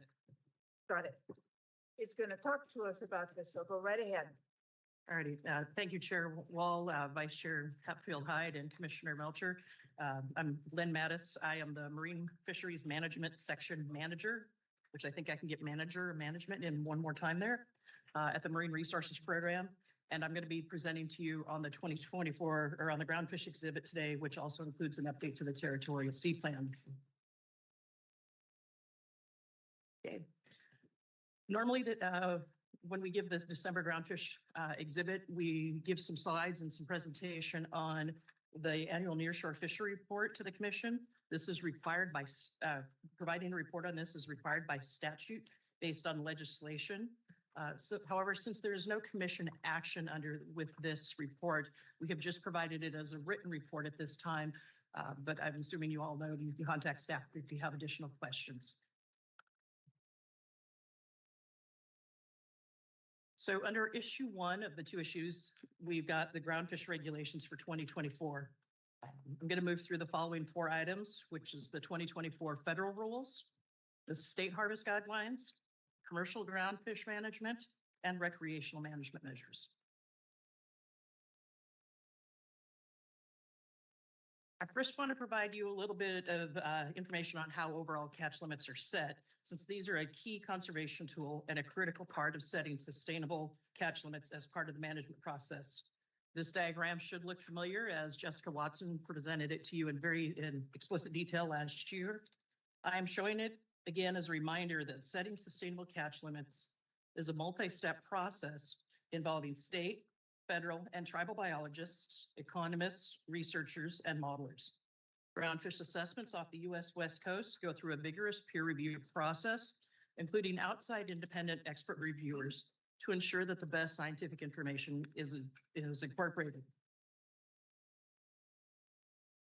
Assessment teams, while other staff often are part of the review process. Once all data collection, modeling, and review has been completed, fisheries managers then set harvest limits at or below the sustainable long-term yield. Additionally, buffers are often set to account for scientific and/or management uncertainty to add another level of precaution. For the federal regulations for 2024, these include catch limit, annual catch limits, and management measures for West Coast groundfish fisheries. These regulations were developed by the Pacific Fishery Management Council with ODFW's participation via our agency's voting seat on the council, as well as staff representation on several technical and management teams that advise the council on the decision-making process. Federal regulations must be consistent with the Magnuson-Stevens Conservation Act, often called Magnuson or MSA, as well as other laws such as the Endangered Species Act, the Marine Mammal Protection Act, and the National Environmental Policy Act. The Commission usually adopts federal regulations for consistency between federal and state rules, and staff are once again recommending the adoption of the updated federal rules by reference without modification.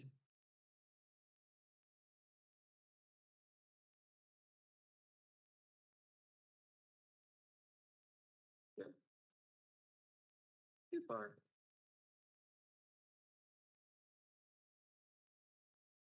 My turn for technical difficulties.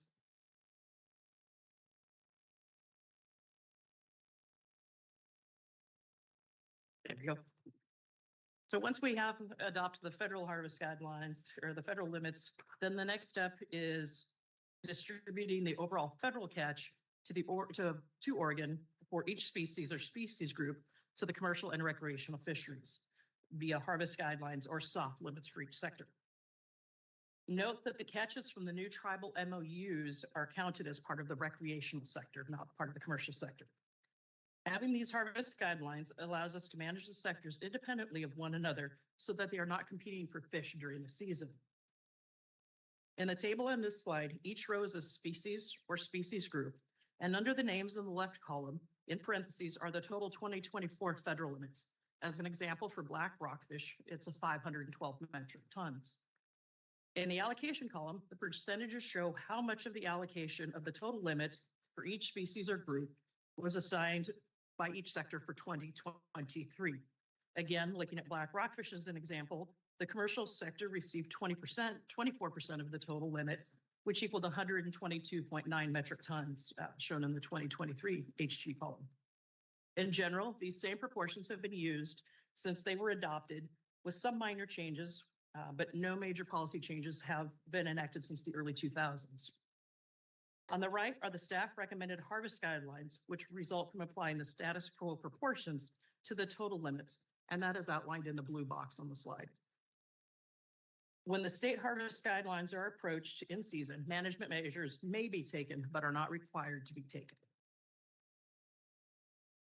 Staff are recommending adopting these harvest guidelines to maintaining status quo allocations between sectors for 2024.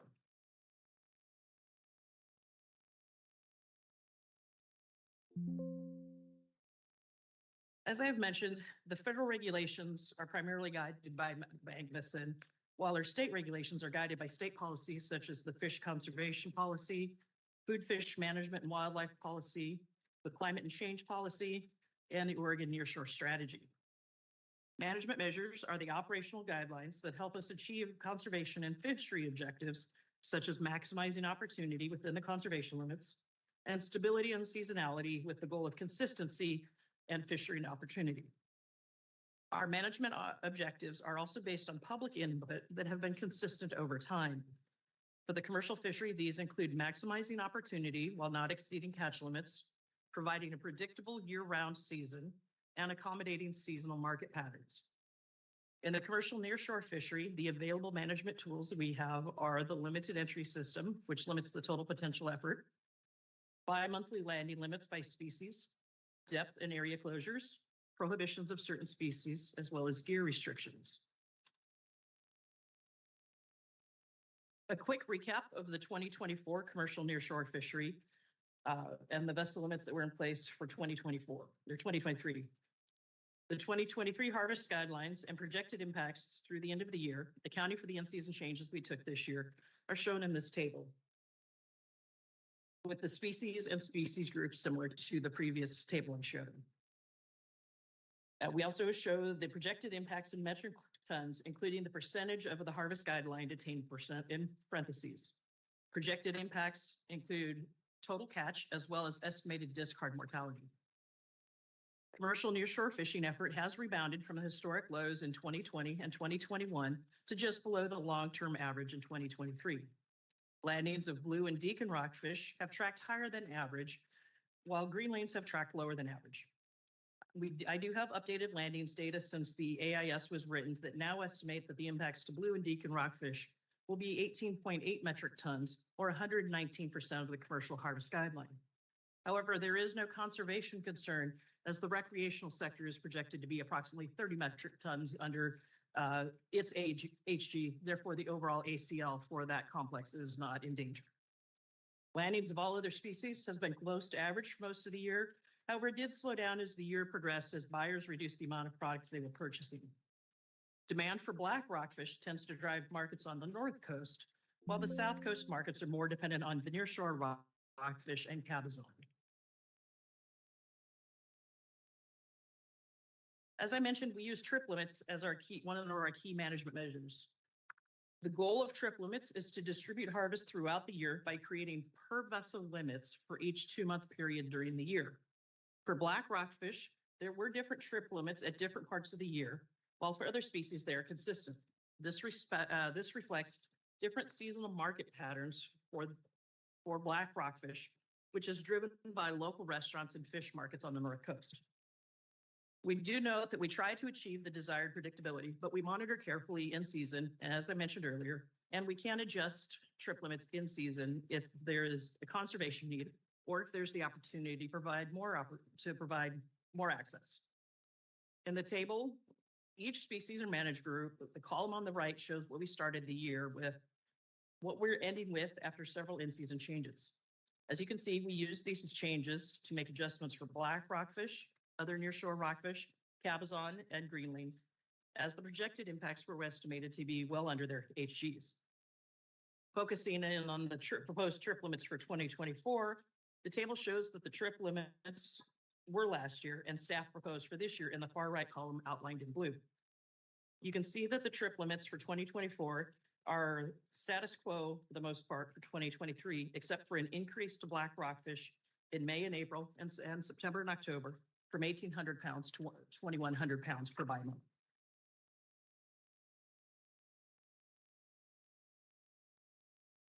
The staff projected the total impacts based on those proposed trip limit structure in the previous slide. All species or species groups are projected to be within their state harvest guideline, except for black rockfish, which is currently projected to be at 104%. We do note that these projected landings may be a bit of an overestimate given current seafood markets and reduced purchasing by some buyers.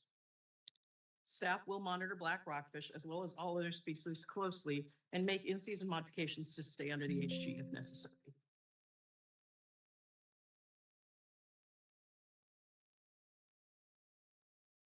Moving on to the recreational fishery. Management measures are guided by the same federal and state policies as the commercial fishery. Our objectives are also much the same as the commercial fishery in terms of providing as much opportunity as possible while not exceeding conservation limits. Based on public input, we have additional objectives to the recreational fishery, keeping it open year-round, since the fishery is an important economic contributor to coastal communities. And if possible, not dropping the bag limit below 5 fish, as stakeholders feel strongly that this is the tipping point and will lose angler interest in the fishery. For the recreational fishery, the tools in our management toolbox include bag limits, area closures, prohibition of certain species, gear restrictions, and requiring the use of descending devices. Recreational groundfish effort overall was high in 2023. This continues the recent trend where there's been approximately 103,000 trips annually since 2015. Prior to 2015, we were averaging about 80,000 angler trips per year. This graph shows the number of bottomfish angler trips on the y-axis and month on the x-axis. And the colors show the 2023 trips in blue, the 5-year average in orange, and the 10-year average in gray. As you can see, effort was lower than recent averages through March, then April through August was at our high recent averages, and September and October were below averages due to some early season storms. The lack of a recreational Chinook season for most of Oregon in 2023 contributed to high bottom fish effort, especially in the summer months. The photo in this slide shows an average morning of recreational boats, plus one commercial boat, heading out through the Yaquina Bay Channel. And I do want to note, I took this photo at 6:30 a.m. and there's approximately 21 boats in that photo leaving the Newport Channel. So even with the high bottom fish effort, total year impacts for 2023 are projected to be within all harvest guidelines for the recreational fishery.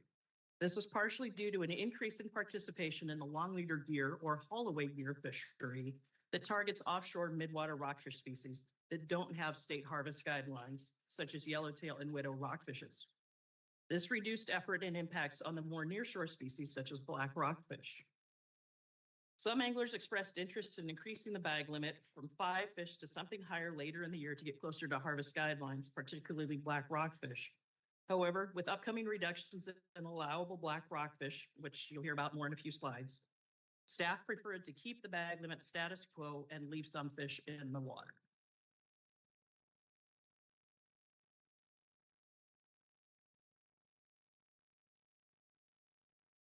So as I mentioned previously, the daily bag limit is the primary tool we use to have a 12-month season. And staffer recommendations have taken into account recent fisheries performance, as well as the high and variable effort.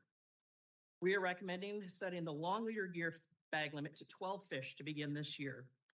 There was a 15 fish bag limit in part of 2023 that produced higher than expected canary rockfish impacts. To stay within the federal allocation of canary for the Oregon recreational fishery, we are recommending a 12 fish bag limit to temper those limits. Other than that, staff are recommending maintaining the 5 fish general marine bag limit with a 1 fish sub bag for cabezon, 2 lingcod, and 25 flats for 2024. This is expected to provide a stable bag limit throughout the year with a low risk to need to reduce below 5 fish. We are continuing to recommend prohibition of quillback and yellow eye rockfishes. And we are recommending no other changes to the recreational groundfish regulations for 2024. Similarly to the commercial fishery, we do closely monitor effort and catch, and we will make in-season adjustments if necessary. On the subject of the depth restriction, which is another key tool we use, particularly to save impacts and reduce bycatch on yellow eye rockfish, we are not recommending any depth restriction changes at this time, which would be a year-round all-depth fishery. I do provide some information in the slide about where we've been with the depth restriction, some history of how we've slowly stepped our way as we've gotten more and more yellow eye available to us. But we are recommending no depth restriction for 2024 for the traditional bottom fish fishery. Similar to the commercial fishery, we did model what our recommended regulations would provide us. And this table shows what our expected impacts are. I do want to note that Cabazon here is projected to have 122% attainment, even with the one fish sub bag and opening July 1st. However, catches and average weights of Cabazon vary greatly, are more variable than any other species. It's often we have to close that fishery in early September. We watch it carefully and we'll make that adjustment as necessary.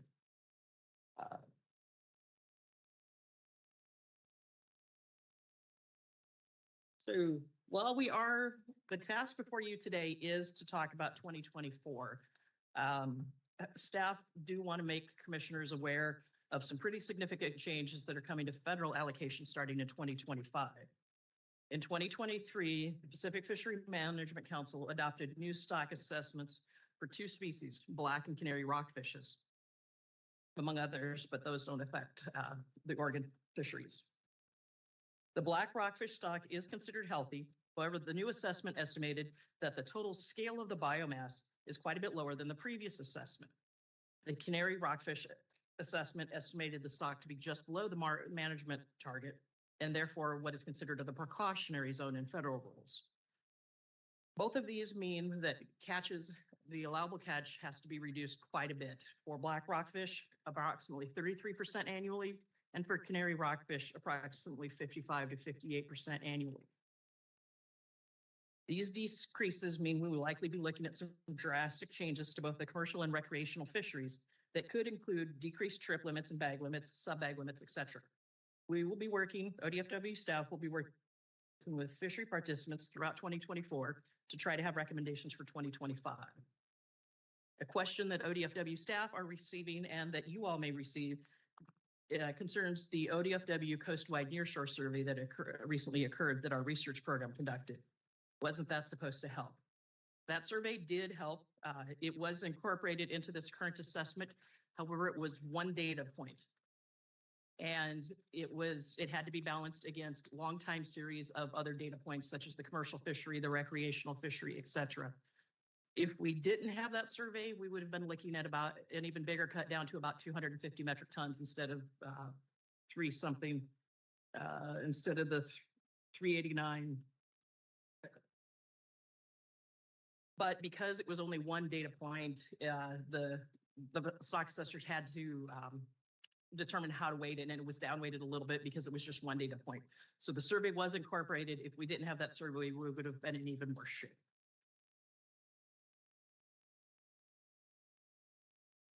So a summary of staff recommendations for issue 1, adopt the federal groundfish regulations by reference, adopt the harvest guidelines for 2024, adopt revised commercial management measures for 2024. This includes changing periods 2 and 5 for black rockfish to 2,100 pounds, and adopt the recreational management measures for 2024. The only change there is the long leader bag limit to 12 fish.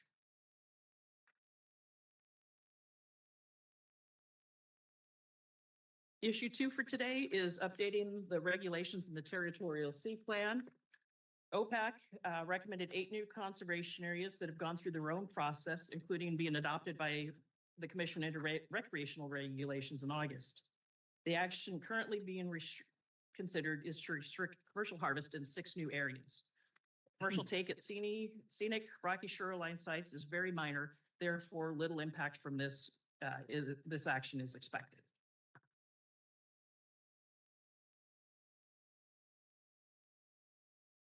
And while I'm the one in front of you and I'm the one who you have to listen to, I do want to acknowledge that there's a lot of other dedicated staff pictured here who work on nearshore groundfish management at the Marine Program, as well as having many other duties.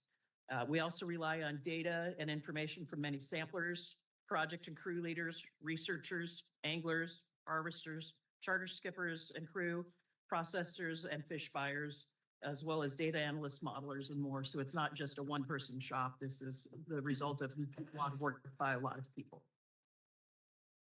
And with that, I will take questions or delay until you take public comment. Actually, we don't have public comment on this one, but I will look to the commissioners for questions. Commissioner Labhart, you first. Yes, thank you. Thank you, Lynn, but I clearly don't have the knowledge, skills, and abilities this guy sitting next to me has. So this might be a dumb question, but I have a question about 2025. So if our policy or our recreation managers, our general marine bag limit of at least 5 fish is kind of a cutoff point that we talk about for the recreational fishery of people going out. Now, does 25 look like we're going to change that? You're smiling big. What? Sure. Well, Commissioner Labhart, I'm smiling out of discomfort, I guess. We have already started approaching our recreational anglers with what's going to happen in 2025.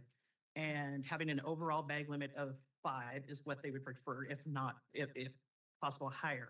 So what we may have to look at is a sub-bag limit for black rockfish.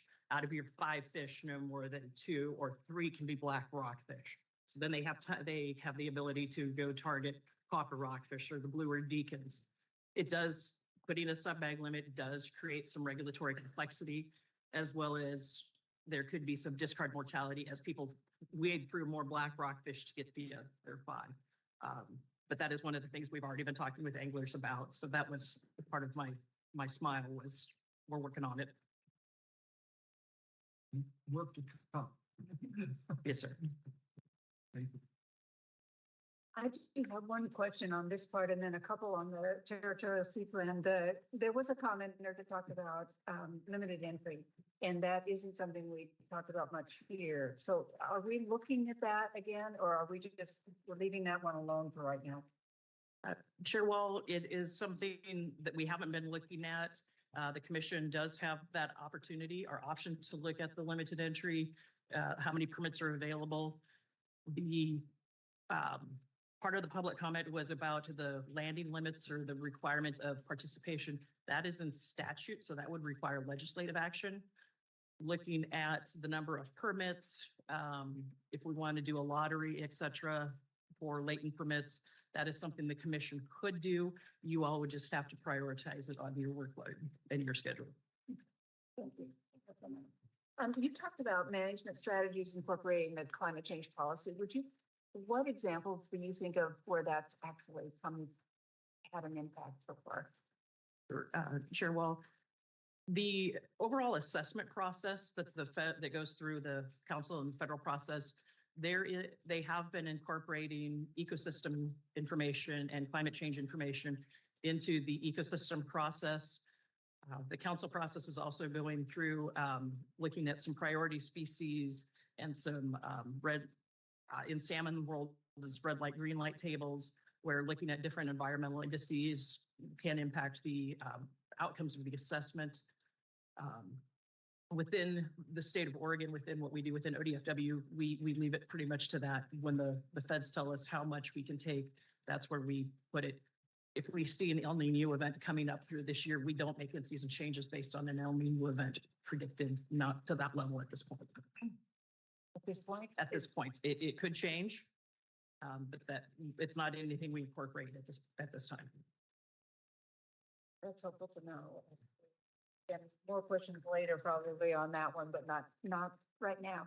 On the territorial sea plan, do those designations impact the marine life harvest that you know of? I can follow up later with somebody else if you want me to. Sure. Well, if I could phone a friend, Mr. Scott Groth, who works at the Marine Program too, he's here for another item, but he has much more familiarity on the sea plan stuff than I do.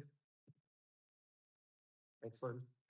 Chair Wall, in terms of of the amount of take that would be affected by that closure, it's extremely minimal. Over the last 20 years, it's like less than 100 pounds, and mostly aquaria harvest where they could just move to somewhere else pretty easily. My other question, and it's a good thing you're here then, the other question was what the territorial sea plan might do, and the answer might be, this is an irrelevant question, but I'm gonna ask it anyway. Does the territorial sea plan do anything to look at the food sources for abalone that we're gonna hear about later, or do you want to just save that question till you talk about abalone? Chair Wall, that would be best saved for abalone, but I guess the basic question there, they don't deal with that necessarily, Okay. food sources of abalone, they deal with marine management areas. And they consider those things, so indirectly maybe, but not directly. Okay. Yeah, I'm just trying to see how many of these connections people are making with, you know, are these regulations actually looking at like the abalone food and stuff like that? Thank you. It's helpful. Thank you. Then commissioners, what we could do since we don't, oh, sorry, go ahead, Commissioner King. Thank you, Chair Wall. And I was just about to comment that the Marine Division needs to bring the lapel pins, and here it is. Right on, so thank you. I will get mine out of my car. No, I just wanted to thank you guys for these great reports. I mean, Bob, Commissioner Spellbrink, of course, knows a lot of this stuff probably inherently. The rest of us are just dependent on this, and you give us great reports and we're able to follow and make good decisions. So thank you, and thank you to all the people working hard out there in the Pig and Pancake and wherever you all are scattered about in the Marine Division. I just wanted to say thank you.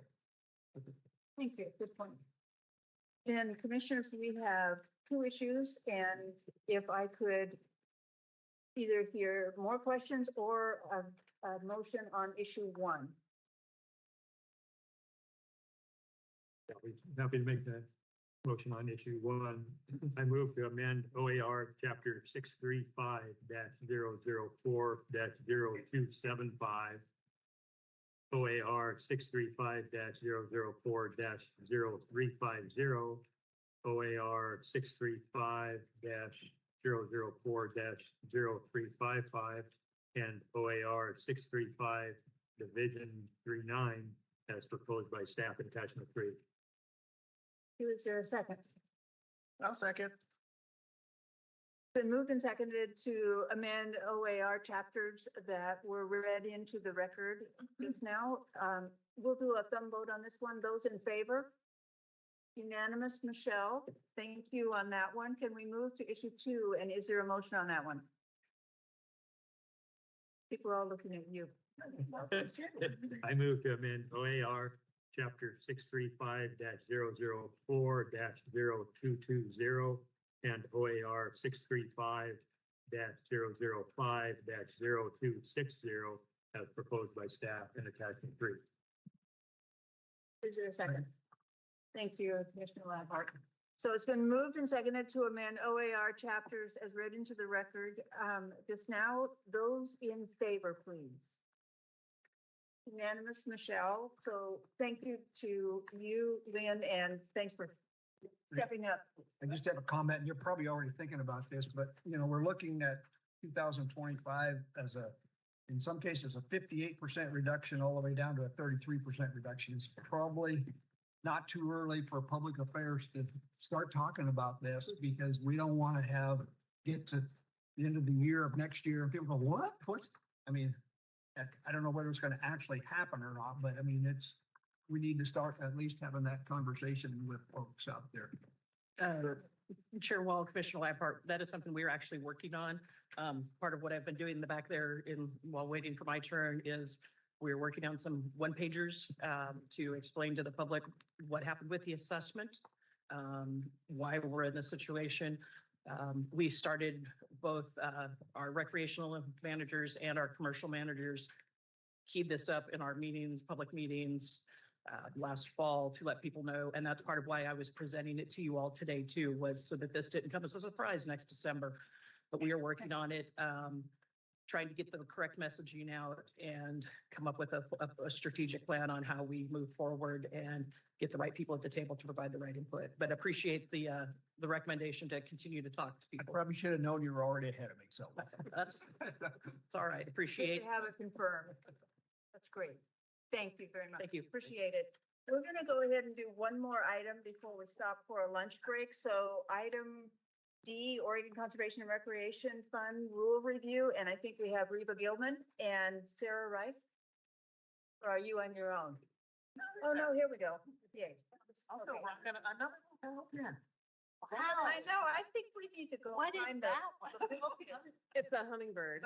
I'm just feeling so glad I wore it today with Dr. King's interest in little elephants. Go ahead. Good morning, Chair Wall, Vice Chair Hatfield Hyde, members of the commission, Director Melcher. I'm Sarah Reif, the Habitat Division Administrator with ODFW.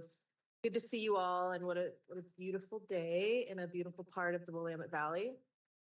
With me today is Reba Gilman. She's our OCRF Grant Program Coordinator, and she'll be presenting to you all on our proposed revisions to the Oregon Conservation and Recreation Fund administrative rules for your consideration and approval today. I'll just introduce this agenda item and then I'll pass it over to Reba. By way of background, you'll recall, amazing,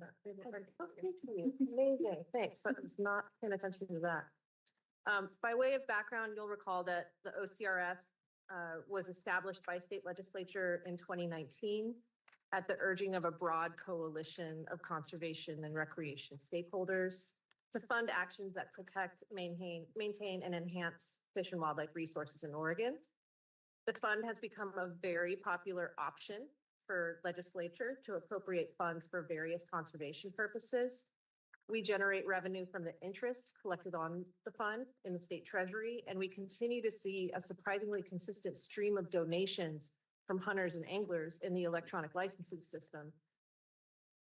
OCRF funds can be spent on Oregon conservation strategy priorities, on nature-based recreation, environmental education, and outdoor equity projects.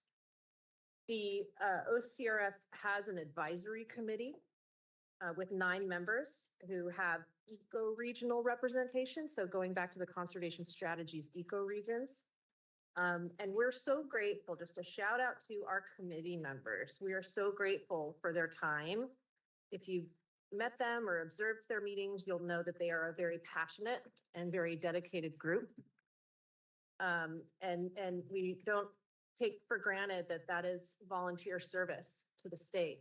And they serve not only to evaluate and recommend expenditures from the fund to you all for approval, but they also make that extra effort to do what they can to ensure we're telling the good stories about OCRF and work toward sustainable long-term funding for the program. And Commissioner Labhart serves in an advisory capacity, a non-voting capacity on that advisory committee. And we really appreciate all the time you spend on that as well. And we are in the midst of a strategic planning effort right now with the advisory committee in partnership with the Oregon Wildlife Foundation. They helped us pull this contract together, making use of a wonderful facilitator, Sherilyn Abbott. She was the facilitator for OCRF in the early days when they were just getting themselves figured out and started. So it's really nice to have her back around, sort of setting the course for the next 4 years. And that process is going really well. And so this sort of companion effort of doing some rule revisions comes at a really great time in where the advisory committee currently stands. So why now? Why bring revisions to you now? The rules, if we can go to thank you, I know there's a lag. The rules we are seeking to revise are the Division 98 rules. These were originally adopted by the commission in 2019 in the early days of OCRF. At that time, the fund budget was pretty small. And we weren't even sure if we were going to be a grant program as opposed to just making one or a small handful of direct funded projects, maybe even just a singular project. At the time of rule adoption, ODFW, the commission, and all of our public commenters were way more focused on determining the parameters of who would be on the committee rather than on how we would manage spending. When we did run our first rounds of competitive grants in 2020, we were only awarding roughly 7 to 10 grants total in a given round, and they were ranging from like $5,000 to $10,000. So that was pretty small potatoes in its early days. But it didn't take long for the program and the fund to grow in budget and in popularity. By 2021, we quickly grew to funding between 25 and 30 grants, and most were typically larger, up to the $50,000 cap that the committee had set. Appropriations from legislature have accumulated over time, including general funds for base program, significant contributions from the 2022 and 23 drought packages, and soon the 2025 lottery bond sale, assuming it goes through, will provide significant funding specific to wildlife connectivity. So comparing with the early days with these appropriations, the expected revenue for the OCRF in the 23-25 biennium will reach roughly $8 million.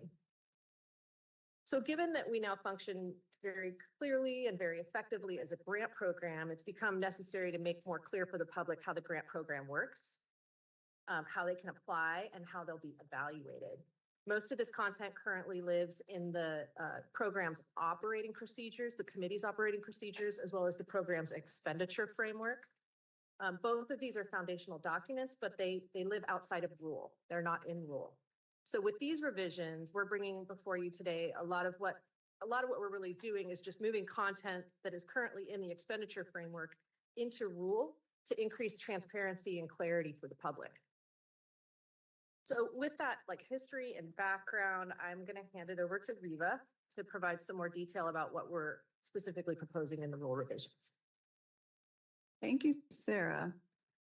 So Chair Wall, members of the commission, as Sarah said, my name is Riva Gilman, and I've been the OCRF coordinator since May of this year.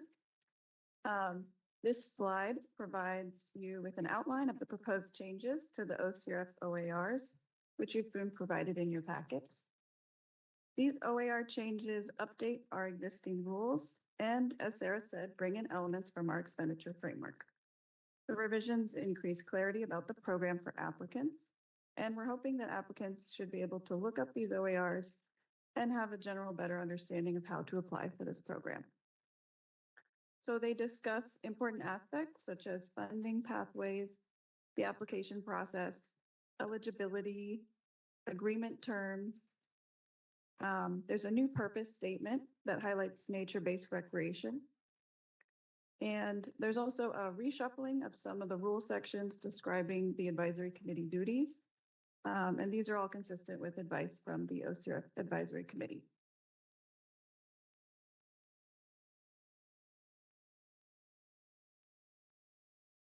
So the OAR revisions also outline the OCRF grant program's 2 funding pathways.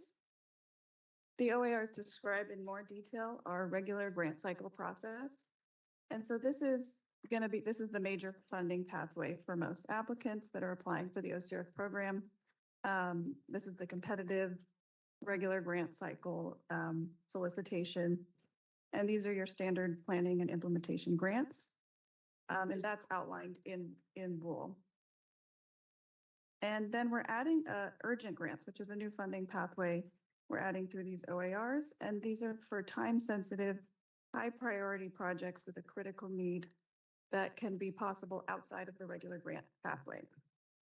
So an example of this would be filling in on funding that was pulled last minute for a high-priority need. These urgent grants include enhanced requirements for applicants. There's pre-application meetings, presentations to the OCRF Advisory Committee to demonstrate the critical need, meeting with a subcommittee, and ability to demonstrate the readiness of the project and a variety of other requirements. This is going to be a much less common funding pathway. And we also know that the urgent grant process is going to be outlined in much more detail than provided in rule in other program documents, such as the OCRF expenditure framework.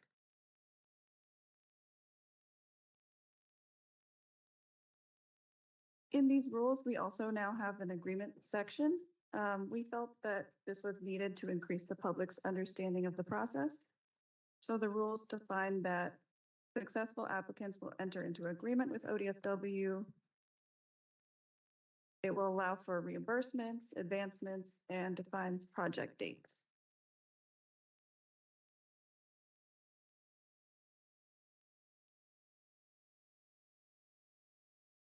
In these rule revisions, we've also defined eligible entities for OCRF grants as they were not defined in rule before this.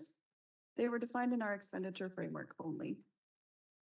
So the rules allow for broad eligibility and a wide range of projects. Those eligible to apply include local, state, federal agencies, tribes, watershed councils, nonprofit organizations, universities and colleges, and individuals and for-profit organizations may partner with an eligible entity to apply. For applications for the fund, we wanted applicants to have a better understanding of how to apply for this program in rule. The application process is outlined and clarified to applicants, describes evaluation criteria, revocation criteria, and clearly illustrates the review process.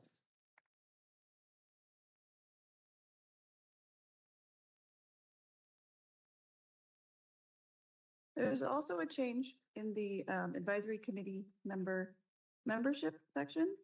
So the OCRF Advisory Committee recommended this change to our membership requirements, and that change is showed on the slide, right up there. It allows an exception if a seat has been vacant for over a year, and this change came from some frustrations with filling a vacant regional seat on our board, and it had been quite challenging to fill, so we've made this exception here.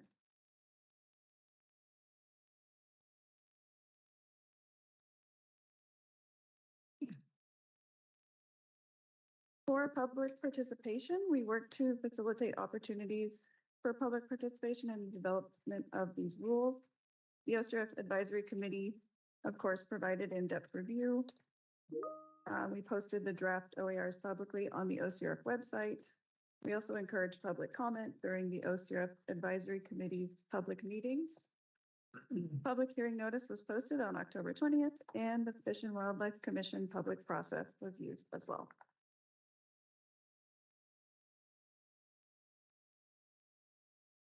And that concludes our presentation to the Commission on the draft OAR amendments. Staff's recommendation is that the Commission approve the draft OARs. A draft motion has been provided here for your convenience, subject to any revisions that you may have. And at this time, we're happy to try and answer any questions that you have for us. And we thank you for your time. Thank you both. Appreciate it. And we do have a question in commission. We don't have public testimony. So let's do our questions and then we'll move to the motion. Okay, thank you, Chair Wall. I know our attorneys will disagree with this, but the development of OARs can be tedious, time-consuming, and laborious, as we all know. And so they love it, I'm sure, but it can be. And so I just want to say that the advisory committee took a very active role in helping craft these administrative rules. To the letter, they were back and forth and really trying to crafting it, so they really cared about this. And so I applaud their work, and I applaud Sarah and Reva for working through this and then sending it back to DAS and having the legal stuff put into it. But I was very impressed with the advisory committee's caring and interest in crafting these rules, and they strongly support. Thank you. Commissioner King and then Commissioner Khalil. Thank you, Chair Wall. Thank you, ladies. I just wanted to comment, one of the things that I had specifically asked, I think of you before there, Administrator Wright, was about the rules of eligibility, meaning asking like nonprofits, universities, was just kind of all over the place and like very unclear. And it looks like with this, you have now clarified and you've given a list of like exactly who is eligible and when and how. Am I understanding that properly? Yes, that's correct. Thanks. Commissioner King. And my other question, and now this might, it's sort of related to what you're talking about. I know you're in the strategic plan in the midst of creating one. Can you tell me a little bit about when that's coming? Is that related to this? Because I had some specific questions about OCRF and the strategic plan, again, in a different discussion, but I'm just wondering what to expect with that and if it's related to this. Thank you, Chair Wall, Commissioner King, great question. I think that the strategic planning effort is supported by the administrative rules. I mean, that is the sideboards within which the advisory committee can sort of operate as it thinks about its future. But I think the strategic planning effort goes well beyond what is before you today, in that it really is a contemplation of what does the advisory committee sort of want to focus on and prioritize in the coming years. It was a great moment this fall when, as we've grown so quickly and so precipitously, taking stock of our purpose, regrounding in the purpose of the OCRF, especially as we are starting to see more and more very specific appropriations coming from legislature, and how to stay grounded in purpose and not experience some sort of mission creep just because you were given funding for a particular use. And so that's been a part of the strategic planning effort. It's just revisiting purpose, and is there anything we want to elevate? And that's where the conversations around are we really representing the recreation side of our name have come up, and conversations around really wanting to tell the story of the work that OCRF does, so that there's recognized value of some of the general purpose, sort of the base program funds that come to OCRF that support things like outdoor equity projects, recreation projects, not obscure, but maybe some of the Oregon Conservation Strategy species who don't always see funding from legislature. And so that has been part of the discussion with the advisory committee, is when we're not just approving the grants that come in, what do we want to focus our efforts on? And so it seems like it's trending toward a lot of, let's focus on storytelling, let's focus on communications and getting the word out about the work that we're doing. And when will this happen? Like, when is the strategic fund coming? Can you take that question? Yeah, thanks, Commissioner King, Chair Wall. The strategic plan should be finalized by March, end of March next year. And from there, we're going to be potentially further edits, and then it'll be incorporated into the advisory committee's future plans. Right, and then from what I'm understanding, have you, I guess, paused grant making and funding until you guys do all of this? So grant funding will begin after the strategic plan?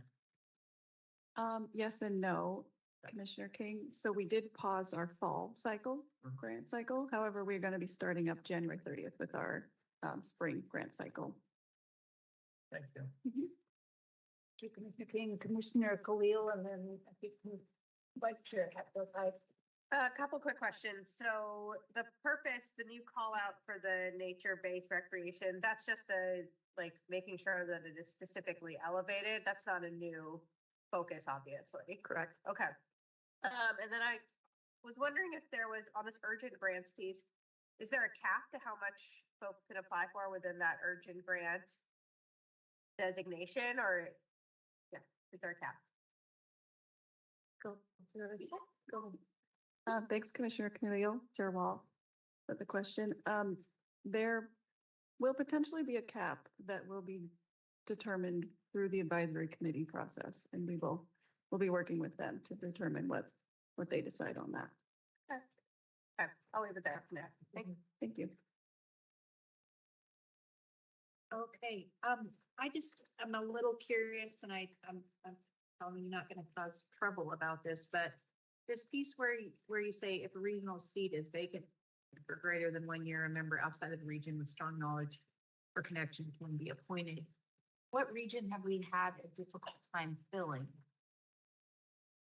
Thanks, Commissioner Hatfield-Hyde, for the question. Yeah. It's the Northern Basin and Range seat. It's been very challenging to fill. There was also originally a DEI, I believe, a DEI requirement through the governor's office. So fulfilling all those, that regional location and the DEI element was making it hard to fill that position. And do we have a sense of what kind of granting has gone on from OCRF in that area? And has that had some impact maybe on interest from that area? I can try and take that. Commissioner Hatfield Hyde, we have had granting in that area. When we cycled through a lot of suggested names, reached out to a lot of people of interest who we thought might be take an interest in this and might be good representatives for that ecoregion. And what we heard back is a lot of, thank you so much for thinking of me, but I'm on 5 other boards. So as you well know, it's a small community.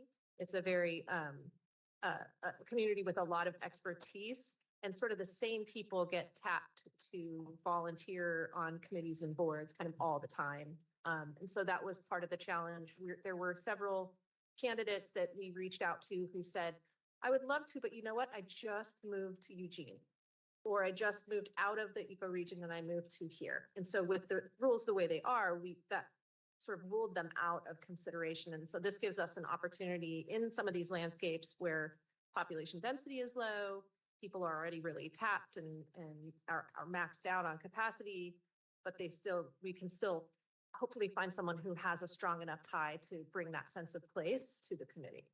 And if you do, just to follow up on that, if you don't fill it, does it affect quorum in any way?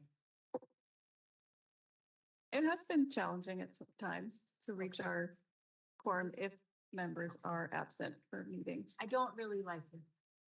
I'm not gonna fight, but I don't really like it. But you do this. If I could just add a moment. So in that same vein, Sarah, myself, and Chair Winter had a Zoom, I thought a very productive meeting with the governor's appointment secretary, not secretary, appointments officer. Executive Appointments Advisor? Yeah. Right, there we go. And I walked out of that meeting pretty positive that they were gonna, work hard to try to get this position filled, and that we wanted to make sure that they knew that we're only effective if we have a full contingent of advisory committee members. And so I think I felt pretty good. I don't know if you did, Sarah, but I felt that she was receptive and saying, we're going to try to help you as much as we can to get this thing filled, because it's appointed by the governor. You agree? Okay. Thank you. I see no more questions, and we also don't have public testimony, so could I hear a motion on this one? Yes, Madam Chair, I move to amend the Oregon Conservation and Recreation Fund rules of Division 098 as proposed by staff and shown in attachment 3. I'll second it. Thank you. It's been moved and seconded to amend the OAR as read into the record, and we can do, I think, a thumb vote on this one. So those in favor, could I see a thumbs up? Those opposed? It's unanimous. Unanimous, Michelle. Thank you. Thank you. Thank you. Great. We will take a lunch break, and let's, commissioners, with your indulgence, even though it's after 12, can we be back by 1 and start the last 4 items? So 1 o'clock, we'll be back. Thank you, everyone. Actually, back up and. Oh, I know, it's so hard. People, Yeah. A minute back, yeah. Like, so, that's just so highly regulated, it's hard, yeah. Not bad.